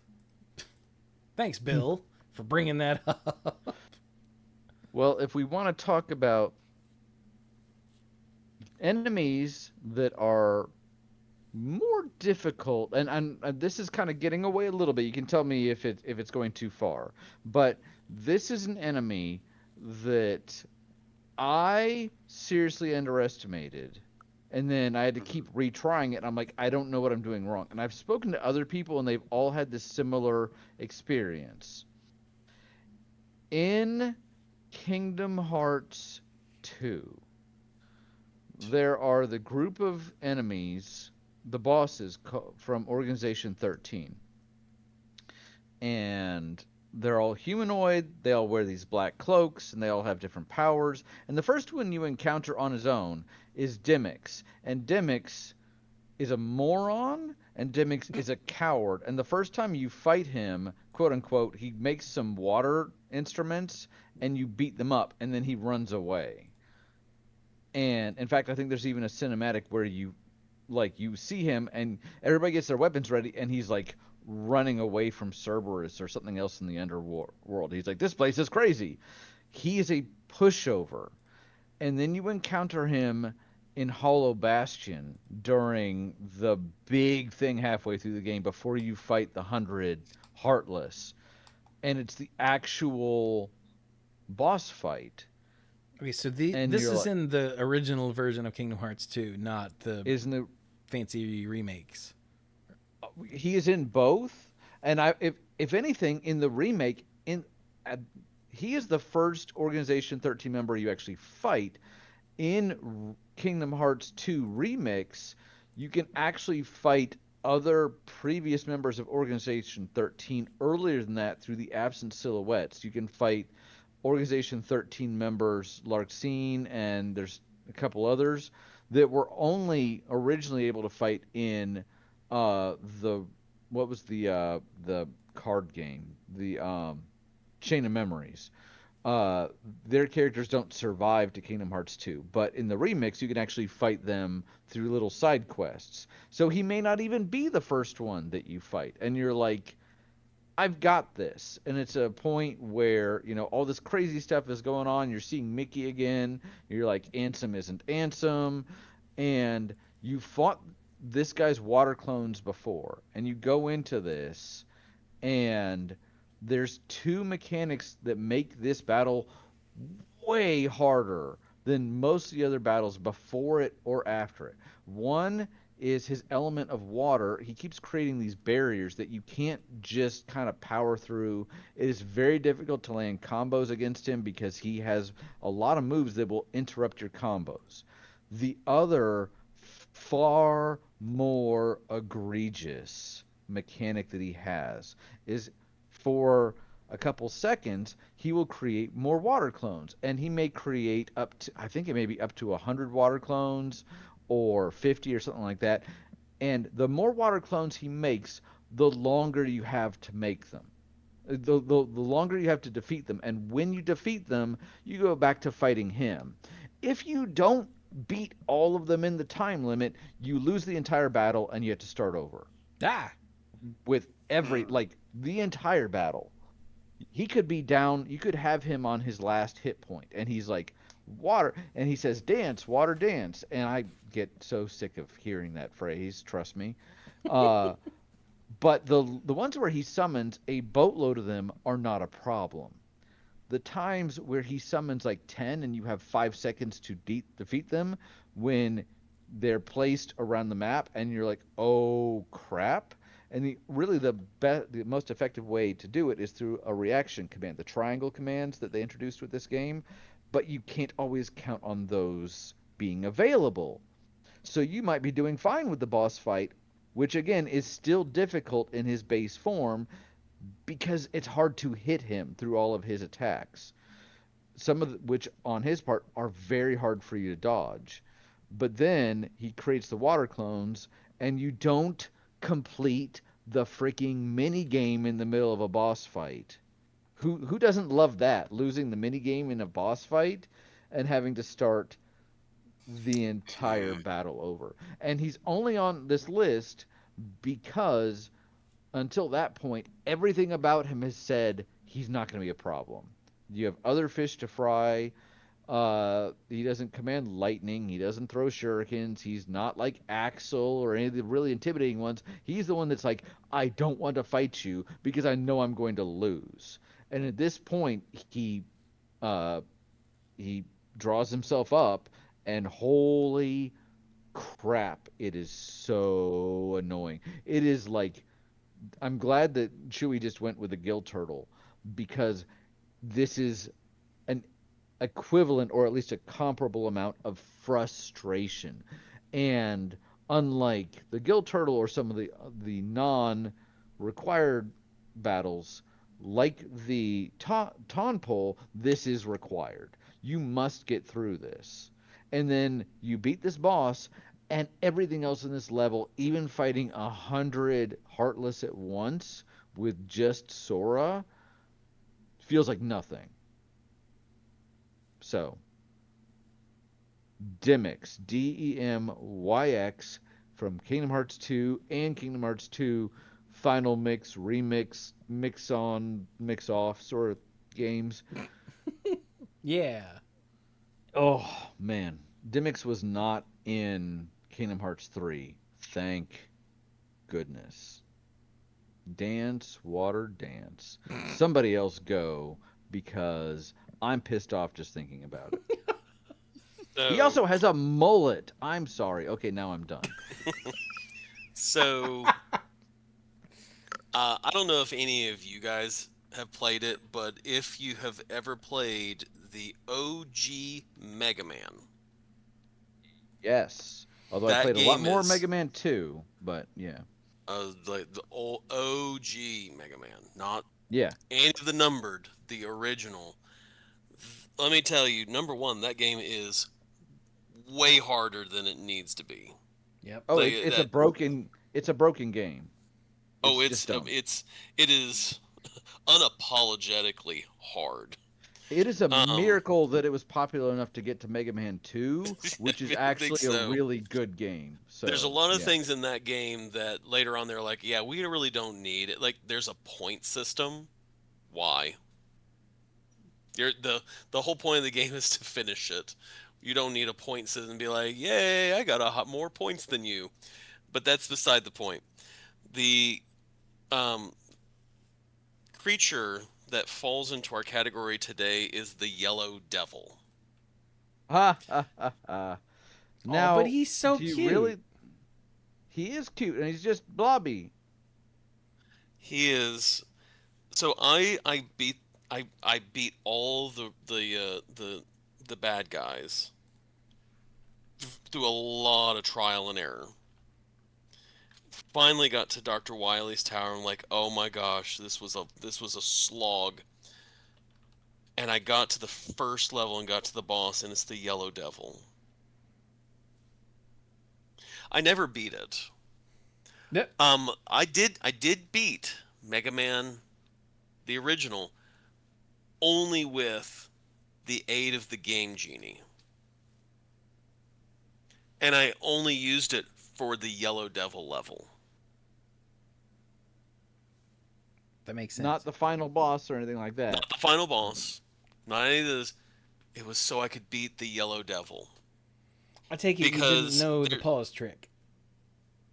The what? The pause trick. No. If you hit him with the elect beam, you can jam on the pause button to cause, and every time it unpauses, it'll hit him again. So with one shot, you can knock out like a third or more of his health, depending on how fast you can hammer on the pause button. See, no, this was prior to the internet, so no, I never knew that. So I went through all the weapons. Nothing really seemed to cause any. Nothing is this, and the problem with them is he has a successor in one of the other Mega Man games. And the thing about it is the successor, I think they realized, oh my gosh, we did not realize that this guy was so incredibly difficult. So his successor actually shows this is the piece that's about to come apart of me to move to the other side of the screen. Because he essentially disassembles himself and then reassembles himself on the other side of the screen. But the Yellow Devil does it, he just comes apart. Like he one block at a time comes apart and it just instantly just slides across the screen. So if you try to like, okay, I'm gonna jump over this, he comes apart randomly and in such quick succession that it's very difficult to avoid him as he comes across. And every time he hits you, he deals a ridiculous amount of damage. Yeah. So, I try to do the whole, well, maybe if I just move to the very far part of the screen. Nope. Yeah, because that's where he reforms. He reforms. Like, enough of him is against the side of the screen that you cannot hide in his shadow. Yeah. And so, yeah, I could not beat him because I could not figure out the pattern or any of the things in order to not die to him. So I used a Game Genie to beat him. And then when I did the other part, I'm like, oh, the rest of the game, I mean, it's difficult, but you can figure things out. But it's not He's utter BS. The one part that I could not figure out. Yeah, he shows up again in Mega Man 3. Yeah. And like Dirk said, you get a little, like, half a second where the piece that's gonna break apart changes so you can see it. Yeah.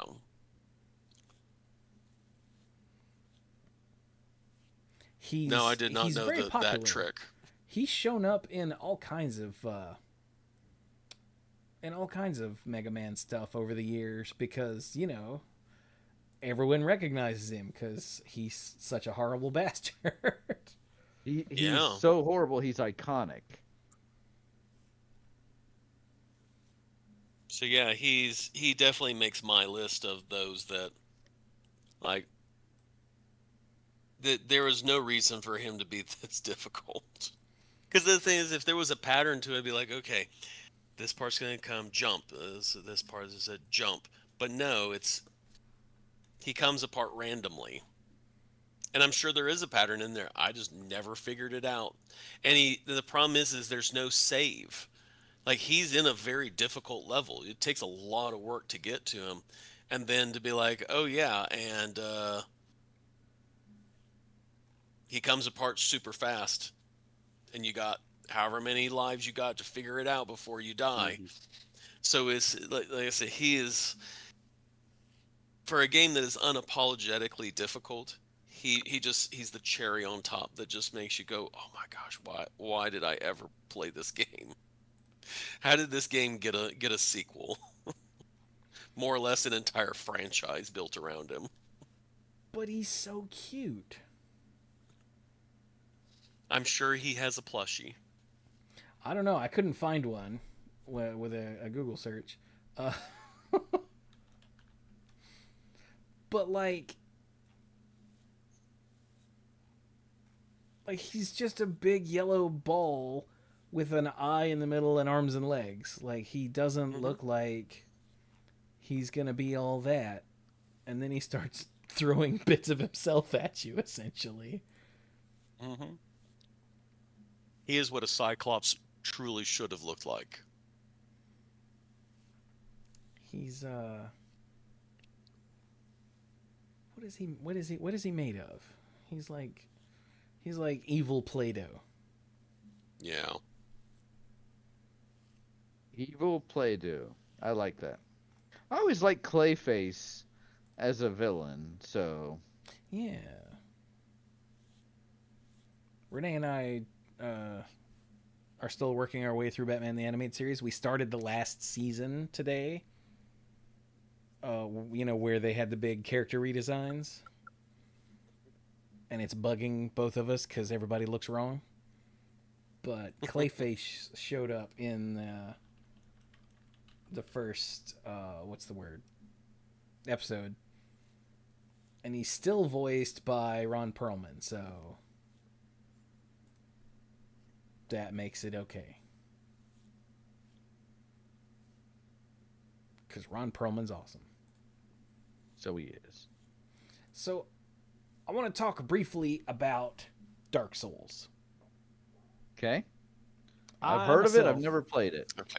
Yeah, I myself have never played any Dark Souls games, although I know way more about them than someone who hasn't played any of the games should. Just because I watch, what's his name? The Backlogs challenge run videos because he's entertaining. But I learned about these not that long ago. In Dark Souls 2, in the starting area, whatever that's called, Majula maybe, something like that. Again, haven't played them. But it's the starting area. You know, it's like your little hub area where this way takes you to wherever and that way takes you to wherever, you know. And there's a bonfire here and you can level up. And over there there are various NPCs walking around or in locations just around this area. And it's daytime, you're outside, it looks nice and comfy. And oh, look, there's a little piggy. It's so cute. Oh, there's 3 little piggies. Oh, they're coming up to me. What's gonna... Oh, Jesus God! And there are these 3 just adorable little piggy. Well, as adorable as it can get in Dark Souls. And they hit, especially for a new character, you know, who hasn't had time to throw levels into health or anything else. They hit like a truck to be so tiny. And there's 3 of them, and they have a stupid high defense. So you're like, and you go to swipe at it thinking it'll die. And its health bar goes, whoop, and just a little piece at the end falls off, and you're like, what the hell? And I really think they're there. I really think they are there, to teach you as a Dark Souls 2 player, screw you, this game hates you.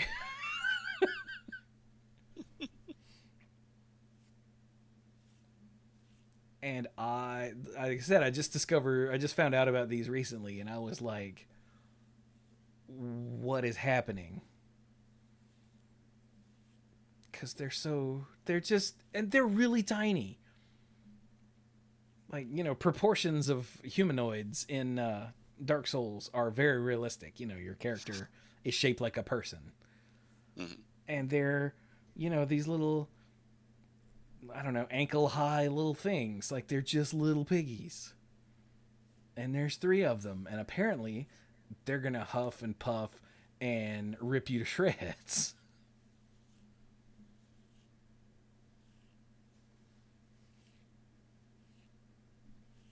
In the starter zone, where you think, I'm safe here. If I go further off in a direction, I might bump into... Because in the starting area of the first game, at Firelink Shrine, if you go off in a direction long enough, there's skeletons and whatnot over there. But not up here.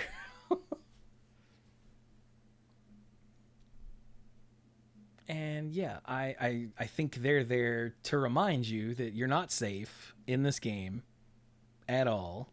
Also, go to hell. Mm-hmm.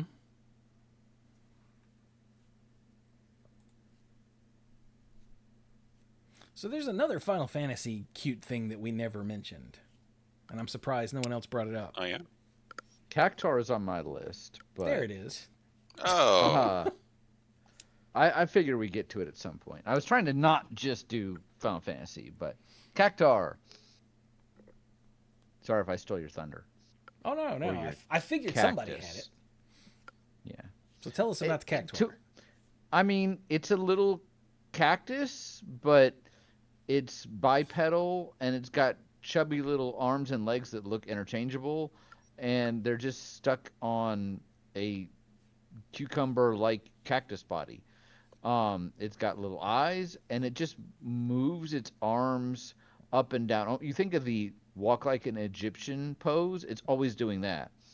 And depending on the game, generally they have very high evasive. So you encounter this thing, generally in a desert area, and you might go, oh, that's kind of a cute thing, and you go to hit it, because, it's a Final Fantasy. You see cute things, you try to hit them like cuckoos. Yeah. And you miss because its evasion is incredibly high unless you have something in 6 like the sniper eye that gives you 100% accuracy. You're going to miss. And as far as offensively, in a lot of games they just run away. They may give out like a lot of experience or some other rare item. But then they can turn around. You get, I think it's 10 AP for beating one, which is insane. That's the same that you get from an Intangier. So, yeah. And I think they've got, like, it's 4 or 6 HP, something stupidly low. It's really little. You just have to hit them. And their magic evasion is incredibly high in 6. So if you're like, I'm just you go to hit it with a sword, and you're like, ha, oh, ha, oh, ha, oh yeah, ice, and it's like, ha, nope, what? Yeah. But then, just when you think, okay, depending on it may not even really hit at all of a sudden, it does an attack called 1,000 Needles that completely ignores defense and straight up does 1,000 damage. And that, depending on how you are in the game, how far you are in the game, may just knock a player out. I remember playing 6 on the Super Nintendo, and you would encounter cactuars, but also you would encounter these giant Buddha-looking heads in the Phoenix Cave, and they use this attack called Blowfish. I don't know why it was translated that way, but it was 1,000 Needles, and all of a sudden, a character would be dead, and I'm like, oh, what? What just happened? So, yeah. And then in later games, they're like, okay, people know what to expect from cactars. So, let's give them 10,000 needles. Because why not? Which really is just, in most Final Fantasies, is just delete a character. Unless you have some way to either avoid it, which generally it ignores defense, or in 12, there's a status effect called Bubble, which um, increases your hit points beyond the max of Quad 9. Um, it's an instant kill. So they're cute. They make a little sound in the games where there is audio for them. They make a little. I can't even do it. It's like a little bang bang bang sound. Um, That was pretty good. and then most of the time they just run away from you. So most of the time it's not even a, oh wow, that hurt me very badly, although the needle attacks can hurt.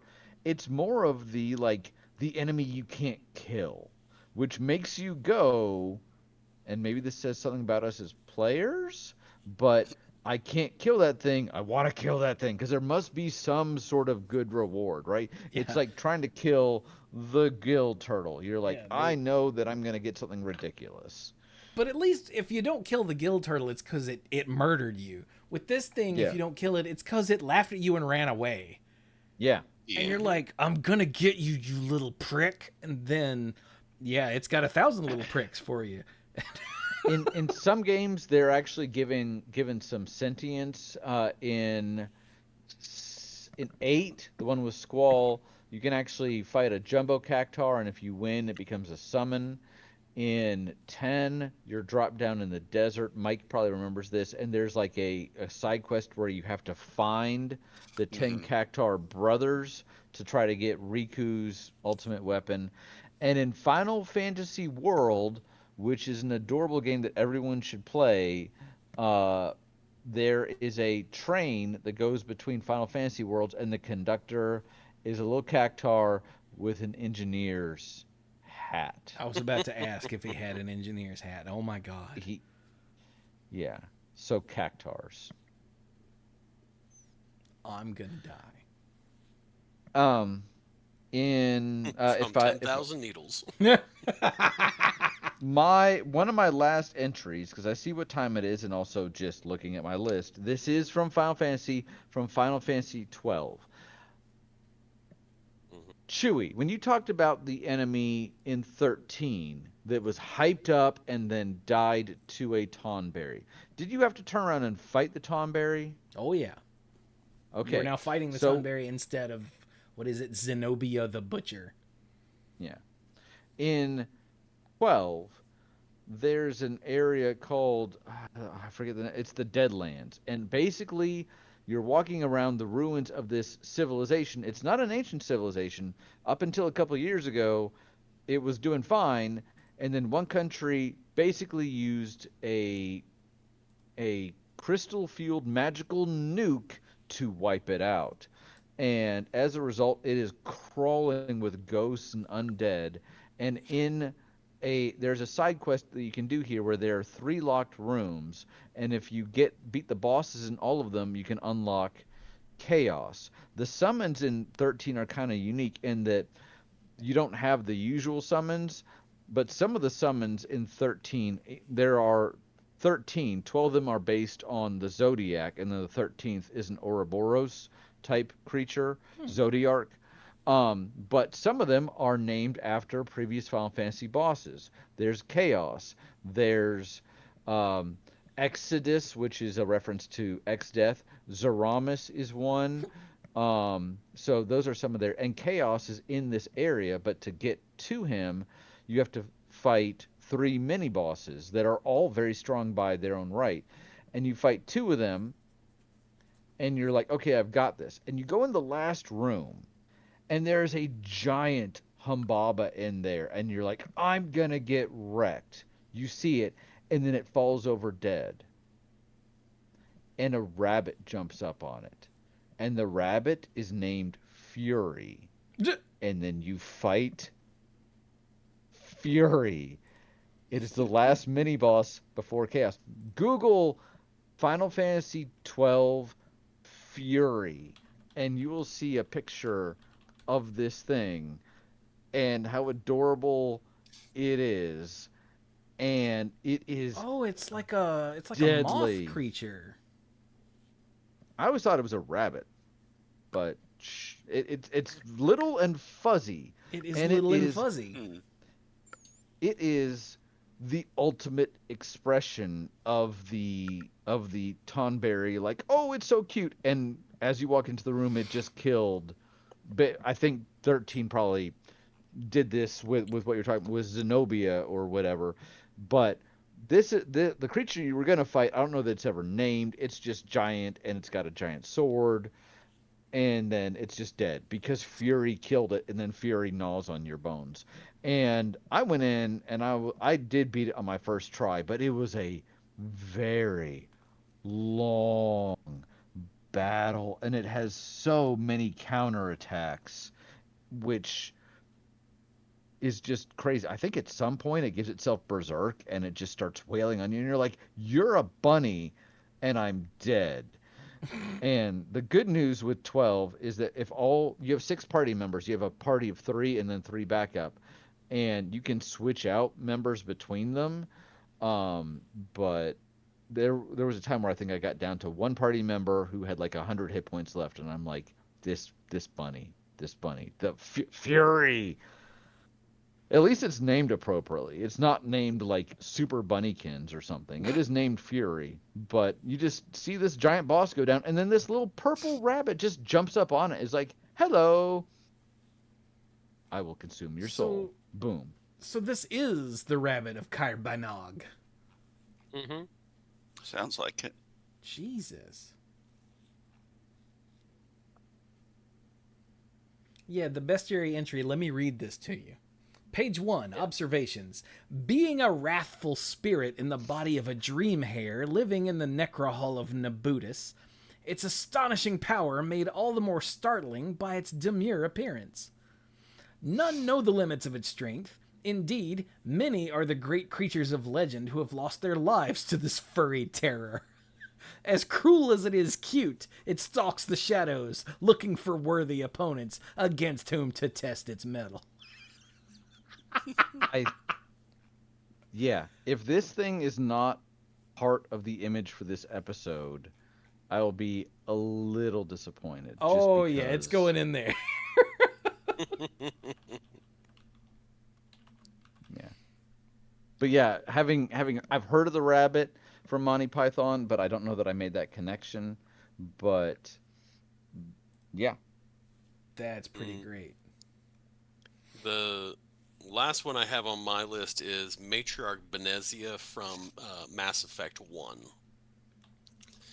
So when you Matriarch come what? across her, do what?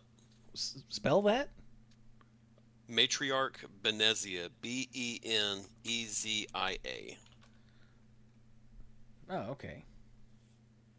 So she is a character who is an ally of the main antagonist in the game. So you fight her there's a lot of story. I'm not going to go into the story for time's sake. But so when you fight her, she's just this old lady. Now she's an alien, but she's an old lady. She an doesn't. old lady alien. I'm Yeah, with you. Okay. she is not packing armor. She's just in like a spandex suit, spandex suit. So That's fun to say fast. she's not like heavily armed. She's not particularly scary looking. When you fight her, what she does have is occasionally will call in a squad of commandos, which you have to take care of because they will like slowly wear you down. But where she comes in is that she uses the magic system in the Mass Effect, which is um, the I can't remember what the name of it is at this point, but it's the biotics. system, which is essentially it's the magic, where you can like lift people up and you can throw people and you can, do all kinds of like magic-y kind of stuff, like cast little warps where it creates like a miniature singularity that you just sort of are stuck in, where you're floating around. It's draining your health and the whole physics thing. So right off the bat in the fight, she can actually put a stasis on you where you are essentially you've had stop cast on you.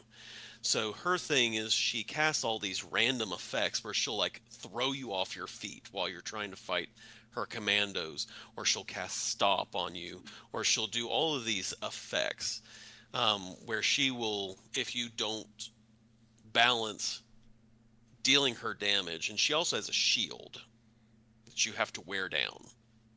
So you're fighting a shield, her effects, and her commandos, which she just which come in every now and then. So you'll clear a commando group, have to work on her, and then hope that the next you take her down before the next commando group rolls in. So this is all going on, and so this lady who does not look particularly intimidating. The first time I fought her, she wrecked me. And what was sad is I hadn't saved in a while. No. Because I was like, she's a little old lady. How bad can this be? And she wrecked me hard. And I put the game down for, I think, like a day or two. I'm like, I have to do all that stuff to get to where I was. And then I was like, okay, I have got to make sure I'm ready for this fight.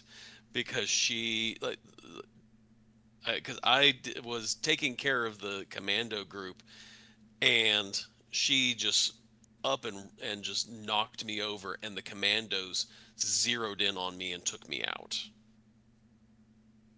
Like she stasised me, and then she took me off my feet with a push. And then the commandos, well, I was trying to fight the commandos, and they took me down. So yeah, she makes that list purely for her extra stuff that she does. Yeah. I can see that. Mm-hmm. So that's the last one on my list. All right. I've exhausted my list, so for this side of it, I've got 2 left. I'll leave the silly one until last. So this is one that if we don't mention, we're gonna get a hey, I can't believe. So in Undertale, you guys know Undertale? I'm familiar with Undertale. I've never played it, but I've seen some people play it on YouTube, and yeah. Okay. So in Undertale, very early in the game, you meet a pair of skeletons. Sans and Papyrus. Yes, they're named after fonts. Yes, they speak in the font that matches their name. And Sans is a goofy, kind of lazy. It looks a little overweight. Yeah. Yeah, he's a skeleton. He's got a hoodie. He's always got his hands in his pockets, unless he's playing the trombone to go at someone's dumb jokes. He has a propensity for bad jokes and really stupid pranks. Like he's just Sans. Like he's just there. Occasionally, you'll see like hints of him being very serious, and it's like, oh, okay. But if you're doing what's known as a genocide run, where you're just killing everybody, you don't have to kill anyone in this game. That's kind of the thing about it, is you that can do a pacifist run. Yep. You can do a pacifist run. Yeah, you can. It's called showing mercy. You can get around the various encounters that pop up in your little turn-based combat through other ways. Like, you can flirt with something, or flatter something or whatever. It's a very weird game. If you don't know anything about it, it's hard to describe. But it's there to subvert all of the turn-based RPG expectations, essentially. And yeah, Sans is just one of the characters in there. He's silly, whatever. But if you're doing a genocide run where you are actually fighting all of the enemies you run into, then you meet him along what's apparently known as the last corridor on your way to the end of the game. And he is then the hardest boss in the game, and I don't think it's close. Like, maybe the final boss could give him a run for his money for how hard he is. I've never played Undertale myself. People are like, oh my god, back when I started streaming, people are like, oh my god, you're gonna stream Undertale? I was like, no, because I'm afraid of Undertale fans. My understanding there, I watched a couple of YouTubers just play through part of it, and there's one guy that beat it, and then later he was struggling with another game, and he's like, why am I struggling with this? I beat Sans and Undertale. So it was more of like a achievement unlock sort of thing that he even was able to do that. Exactly. So, and yeah, he's there. He's one of the characters that are aware of the meta aspect of the game. So like if you were to save and reload, like Sans knows. And if you've already done a genocide run and you're trying to play again and do the pacifist run, Sans is aware of what you've done in the past. So he's a very meta character. And he's also insanely powerful. But he's only fought on absolute genocide. Meaning for absolute genocide, you have to wander through every area until you get a message that there are no enemies left. There are no random encounters left because you killed them all. So only if you've taken out everything do you actually fight him. My understanding is he still shows up in the final corridor, and if you're on a pacifist run, he's like, hey, good for you, you're a good person. And if you've killed something here or there, he might be like, why did you do that? But I'm going to let you pass. If you kill his brother, the other skeleton, he's a little like, you really shouldn't have done that. But he doesn't actually fight you. But if you get to that point and you've killed everything, he's like, yeah, you're going to burn in hell. And he then attacks. So, very unassuming. Yeah. But like he's speaking to you like with his eyes closed, and at one point, if you're on the genocide run and he's going to fight you, he'll open his eyes and his little pupils are gone, and it's just one of those and then Sans kills you and you go, what just happened? So I love that, the goofy happy character is the one that's there as the most powerful thing. Like, that makes me happy. But there's one kind of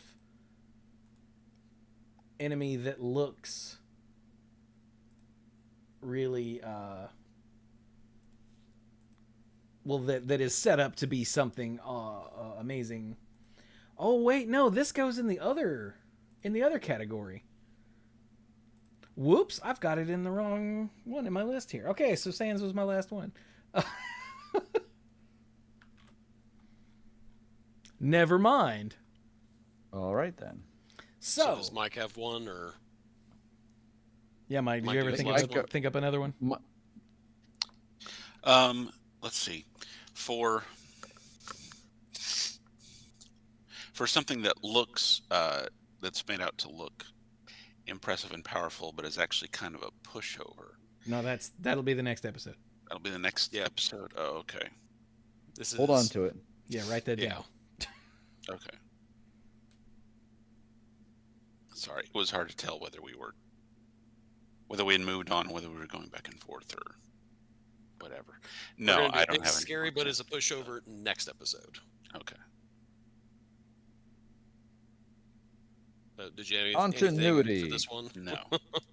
No, I don't. Okay. Yeah, when Dirk pointed out that, hey, we probably make 2 episodes out of it, I was like, oh yeah, we're gonna have to, aren't we? Yep. Yeah. So, what can we draw any conclusions from this?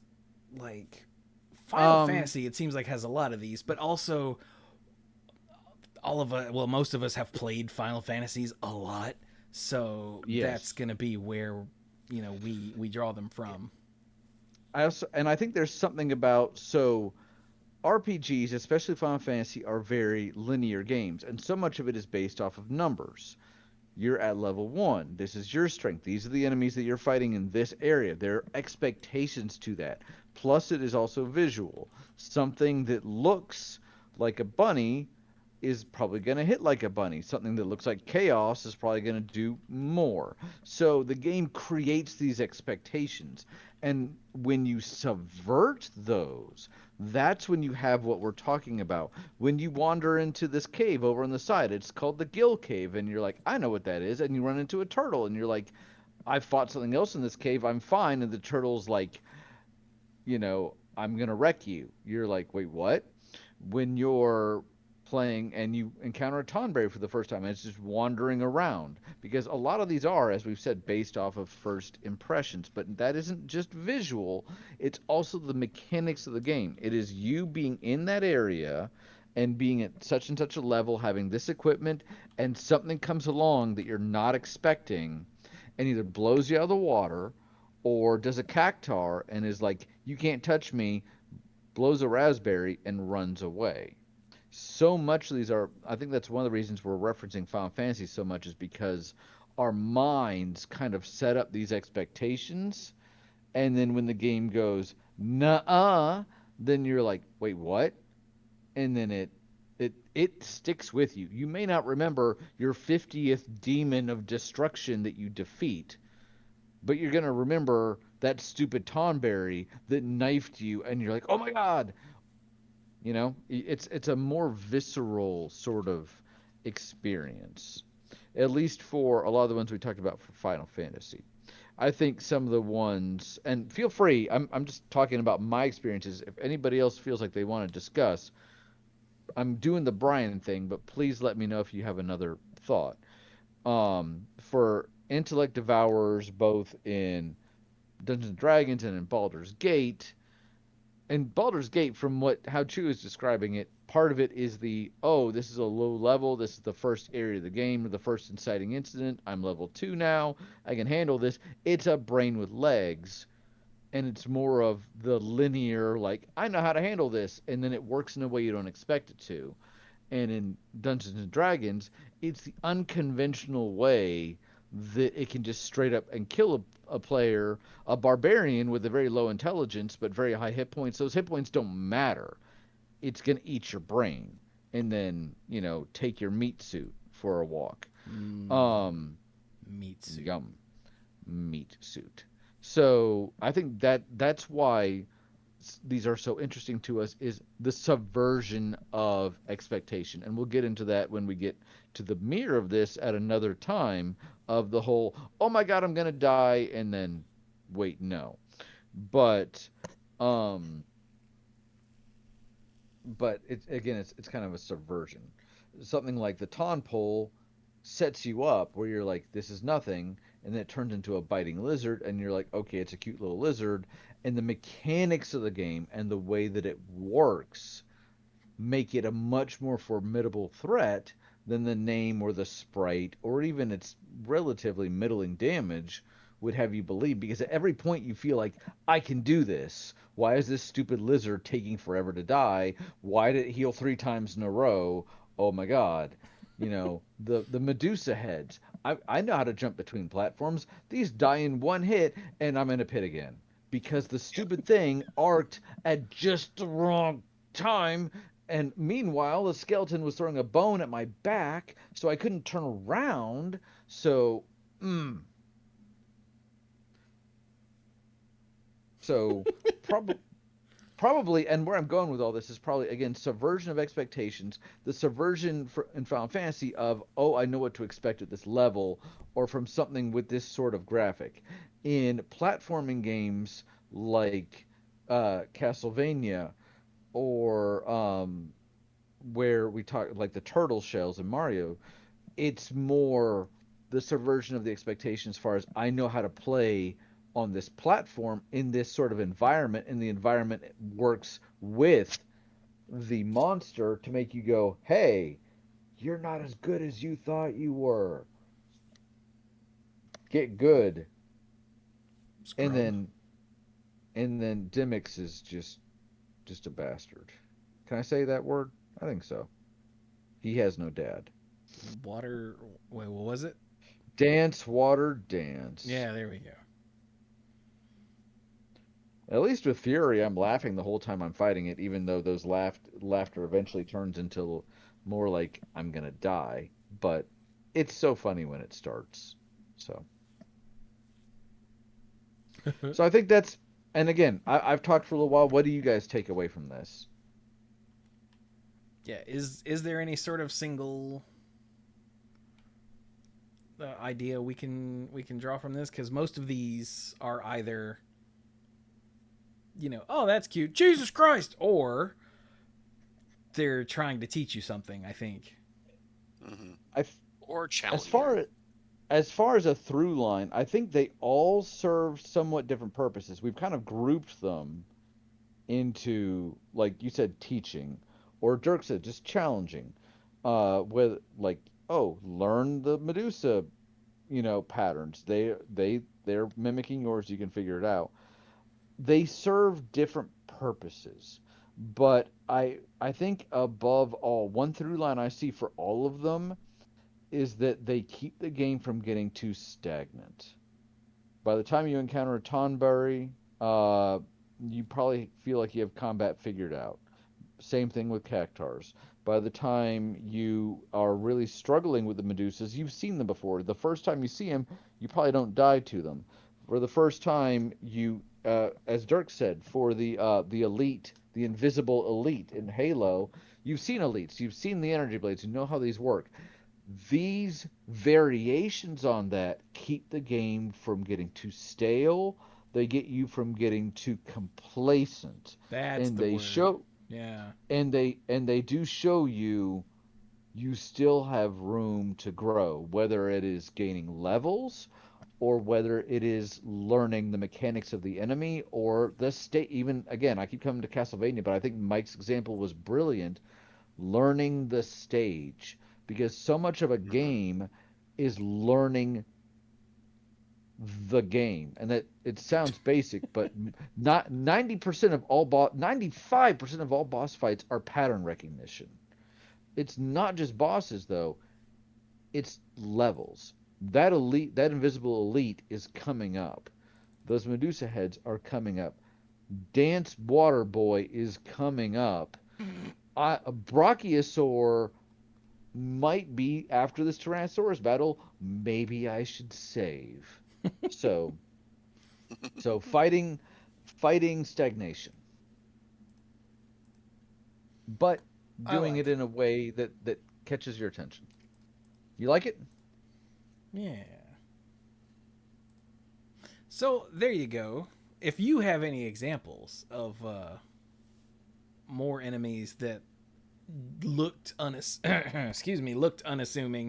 and then completely wrecked you, then by all means let us know in the comments or in an email. Send us an email or in the Discord or wherever, because this sort of thing is always fun to talk about. And then the next time, maybe not next episode, but whenever we decide to do it, which will be in the somewhat near future, we'll talk about the other side of the coin, like the Black Knight from Monty Python, instead of the rabbit that looks like it's going to be the next big challenge and then isn't.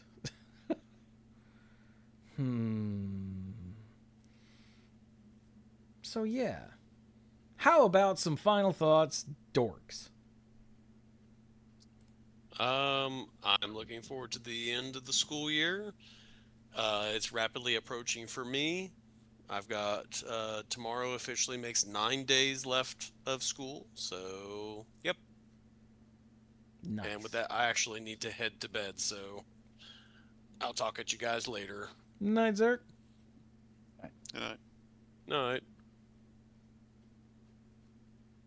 Yeah, I think he was pushing it, but for my final thought, as I was telling these guys, first of all, I enjoyed this exercise. I always like some of these discussions that we have, but from a real world stepping away from the podcast, family and I just went to California. So shout out to everybody over there on that opposite coast from where you usually find me. It was beautiful over there. I had someone that's come from a little more conservative background that was like, "Oh, the crime rate over there is terrible, and what they're doing, and da da da." And everywhere we went was fairly clean. Some of the areas in LA, it's still a city, but overall, I never felt threatened or scared. It was a beautiful place. We saw Los Angeles. We went to theme parks and Universal. We went to Anaheim and went to Disneyland for a couple days. We drove to San Diego and saw the zoo and saw Little Italy. And we spent over a week total there, and still never went to San Francisco. Didn't see the entire state, but what we saw was beautiful, and I got to see the sunset over the west coast, which was just awesome. So now I've seen it come up on the one side and down on the other, not in the same day, but I had a really good time. Did a ton of walking, which was a little tough with my plantar fasciitis, but that itself I've kind of gotten a little more under control. So honestly, I enjoyed the trip. It was a good. I won't say it was relaxing because we were going, but it was a good break from everything here. Got back. I've got a ton of work to get caught up on. That's kind of been the week, but luckily Sam is actually out of school because she's in an early college program, so her high school ends a couple weeks early, and it's been nice not having to like drop her off, take her, have to worry about her homework. So just kind of still getting back into the swing of things, but honestly, really enjoyed it. And if you have the chance to go out to California, standard of living is a little higher there. But the food was more expensive. The gas was way more expensive at a time when it's expensive everywhere. It was a couple of our Uber drivers were like they appreciated any consideration because it's just tough over there when you're paying like $8 a gallon. That's tough. But we stayed in some really nice places and met some very nice people, and honestly, no complaints. Glad to be back, but no complaints. And this time, I am a little tired. I'm gonna stick around. I'm gonna hear the final thoughts from these other two guys. Wow. Shocking twist. That's you, Mike. yeah, I was just checking to make sure. Um, I think I'm finally done having a cold that's at some point in my adult life, like colds started to take like 2 or 3 weeks to get through from beginning to end. And I don't know why that changed or how that changed, but I think I'm finally getting to the end of this seasonal cold that I started a few weeks ago, and that's a real relief because it's been really annoying since it first cropped up. Nice. Yeah, I'm kind of glad we ended up skipping some of the weeks that we did over the past month because on those days in particular, I was just not feeling very well. But yeah, looking forward to more of the summer. That's about it right now. I'm pretty tired. I wouldn't be surprised if I dozed off at some point during our earlier conversation. Not supposed to admit that. Yeah. It explains why I had no idea what was going on when you tried to pull me back into things. We are very professional here on the Manapool. For a certain value. Hope you feel better soon.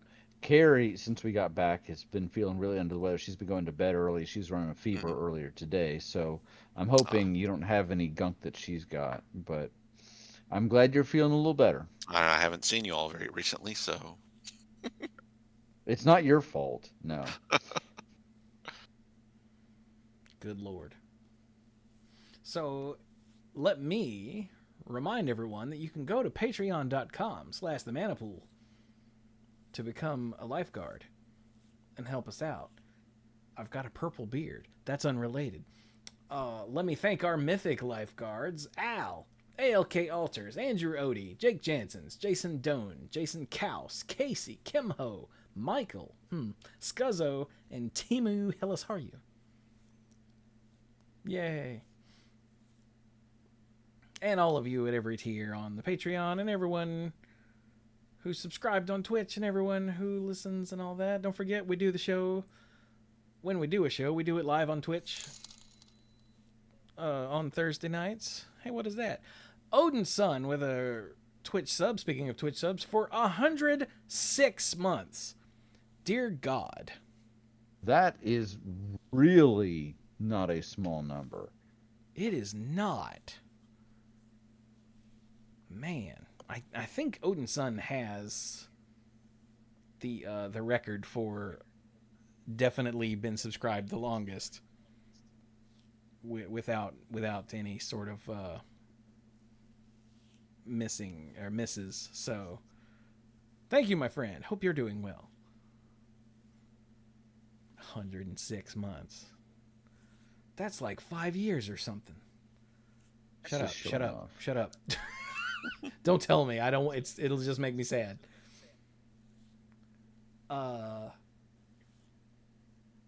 Yeah. So, as for my final thought, I don't know. I've been really hard it's been really hard getting back into the swing of things. So if you listen to the last episode, the just chatting, or it might have been the one before that, I don't know. What even is time? Yeah, it was the last episode. Yeah, I talked about Mom being in the hospital for several days and us being terrified of her having some sort of heart condition. She's got a stent in now and is doing okay. But the stress from that just destroyed me for the following week. And I didn't stream at all the following week, I think, except for the podcast. That might be one of the weeks we took off. I don't remember. It is seriously all running together. And then this week I've only done one stream because I still get home from like dashing and I'm just wiped out. And I can't even blame the heat because up until today it hasn't even been hot, which, you know, I don't do well in hot weather. I would much rather it be Arctic than have me sweat at all. Me too. And like I did my first Purple Beard stream on Tuesday. I was like, yay, I'm back. And I played more Psychonauts and it was awesome. And then last night I got home from dashing and I was just and I couldn't even stream. Like I came back here to like wake myself up and figure out what to stream because I didn't think I had the physical dexterity for more Psychonauts, and I dozed off sitting up here in the chair. So I don't. Luckily, I'm okay today. So I don't know what's going on. I don't know if I've got some kind of like underlying sickness that I haven't dealt with, or hasn't expressed itself with any symptoms. You know, like I've got a cold coming on. I don't know what's going on, but hopefully I'll be back to, you know, streaming regularly shape before all the freaking purple fades out of my beard. Because the whole point of dyeing the beard purple was, you know, as a thank you for all the people that helped out with the fundraising stream. And I've done exactly one stream since I died where the camera was visible. You know, I've done 2 podcast streams now. So sorry about that. Am I just getting old? I don't know what's going on. I hate it. Nah. And that's all I have to say about that. So, yeah. Come hang out, though, on a stream on Twitch starting around 8:30 Eastern Time. When I do stream. I've been playing Psychonauts lately, which is such a trip of a game. Oh my god. And I mean that in like every way. Like it's trippy, like acid trippy, and it's trippy as in if I think about it while I'm walking, I will fall over. I like that. Literally trippy. I don't know that I'd heard that used that way before. It messes with my my motor functions if I start thinking about Psychonauts while I'm doing anything else. So yeah, I dropped my phone earlier when I was like, "Oh yeah, what was that level like a thunk thunk?" Oh, yeah. But anyway, I'm gonna get back to streaming some other stuff on top of that. Also, Mina the Hollower comes out tomorrow, so I'm probably gonna actually pick that up and stream it while it's relatively new because I love Yacht Club Studios. And it just looks really good. Yacht Club is the developer that did Shovel Knight, which is one of the best games of its type ever. So, yeah. I mean, I've never played it, but I know of it, and it's one of those archetypal games. And it's made by a, smaller, well, I guess they were smaller. I don't know if their success has let them go into bigger stuff. I don't know how big the company is now. But it's one of those games where if you're at all into 2D platformers, you should really play Shovel Knight. Like, come on now. It's like if you're into Metroidvanias and you haven't played Hollow Knight, it's like, what are we even doing here? Yeah. Same idea. And then I hiccuped. So, yeah, with that, we'll be done. So this has been 753, good lord, of the Mana Pool. Oh, yeah, you guys remember, well, Brian wasn't here. You remember at the end of the last episode, I was like, oh, should we do a whole episode about remakes? Yeah. You know, we did that. Long ago. Do what? How long ago did we do that? 5 years. It was episode 611, Weaponized Nostalgia. We had Bill on, and it was our first intentional and purposeful non-magic episode. But that's when we talked about legacy sequels and reboots and remakes and all of that. And I've actually got it downloaded. I'm going to listen to it again to see if we came up with anything useful. And if not, then I think we might do that episode anyway. Again, anyway. Not again, but a more focused one. Oh, a lot's changed since then, too.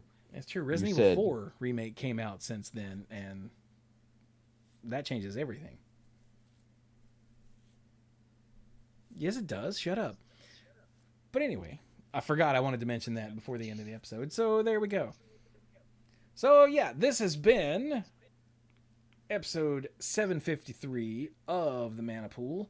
Thank you all so very much for joining us. And what is it, Behind the Rabbit?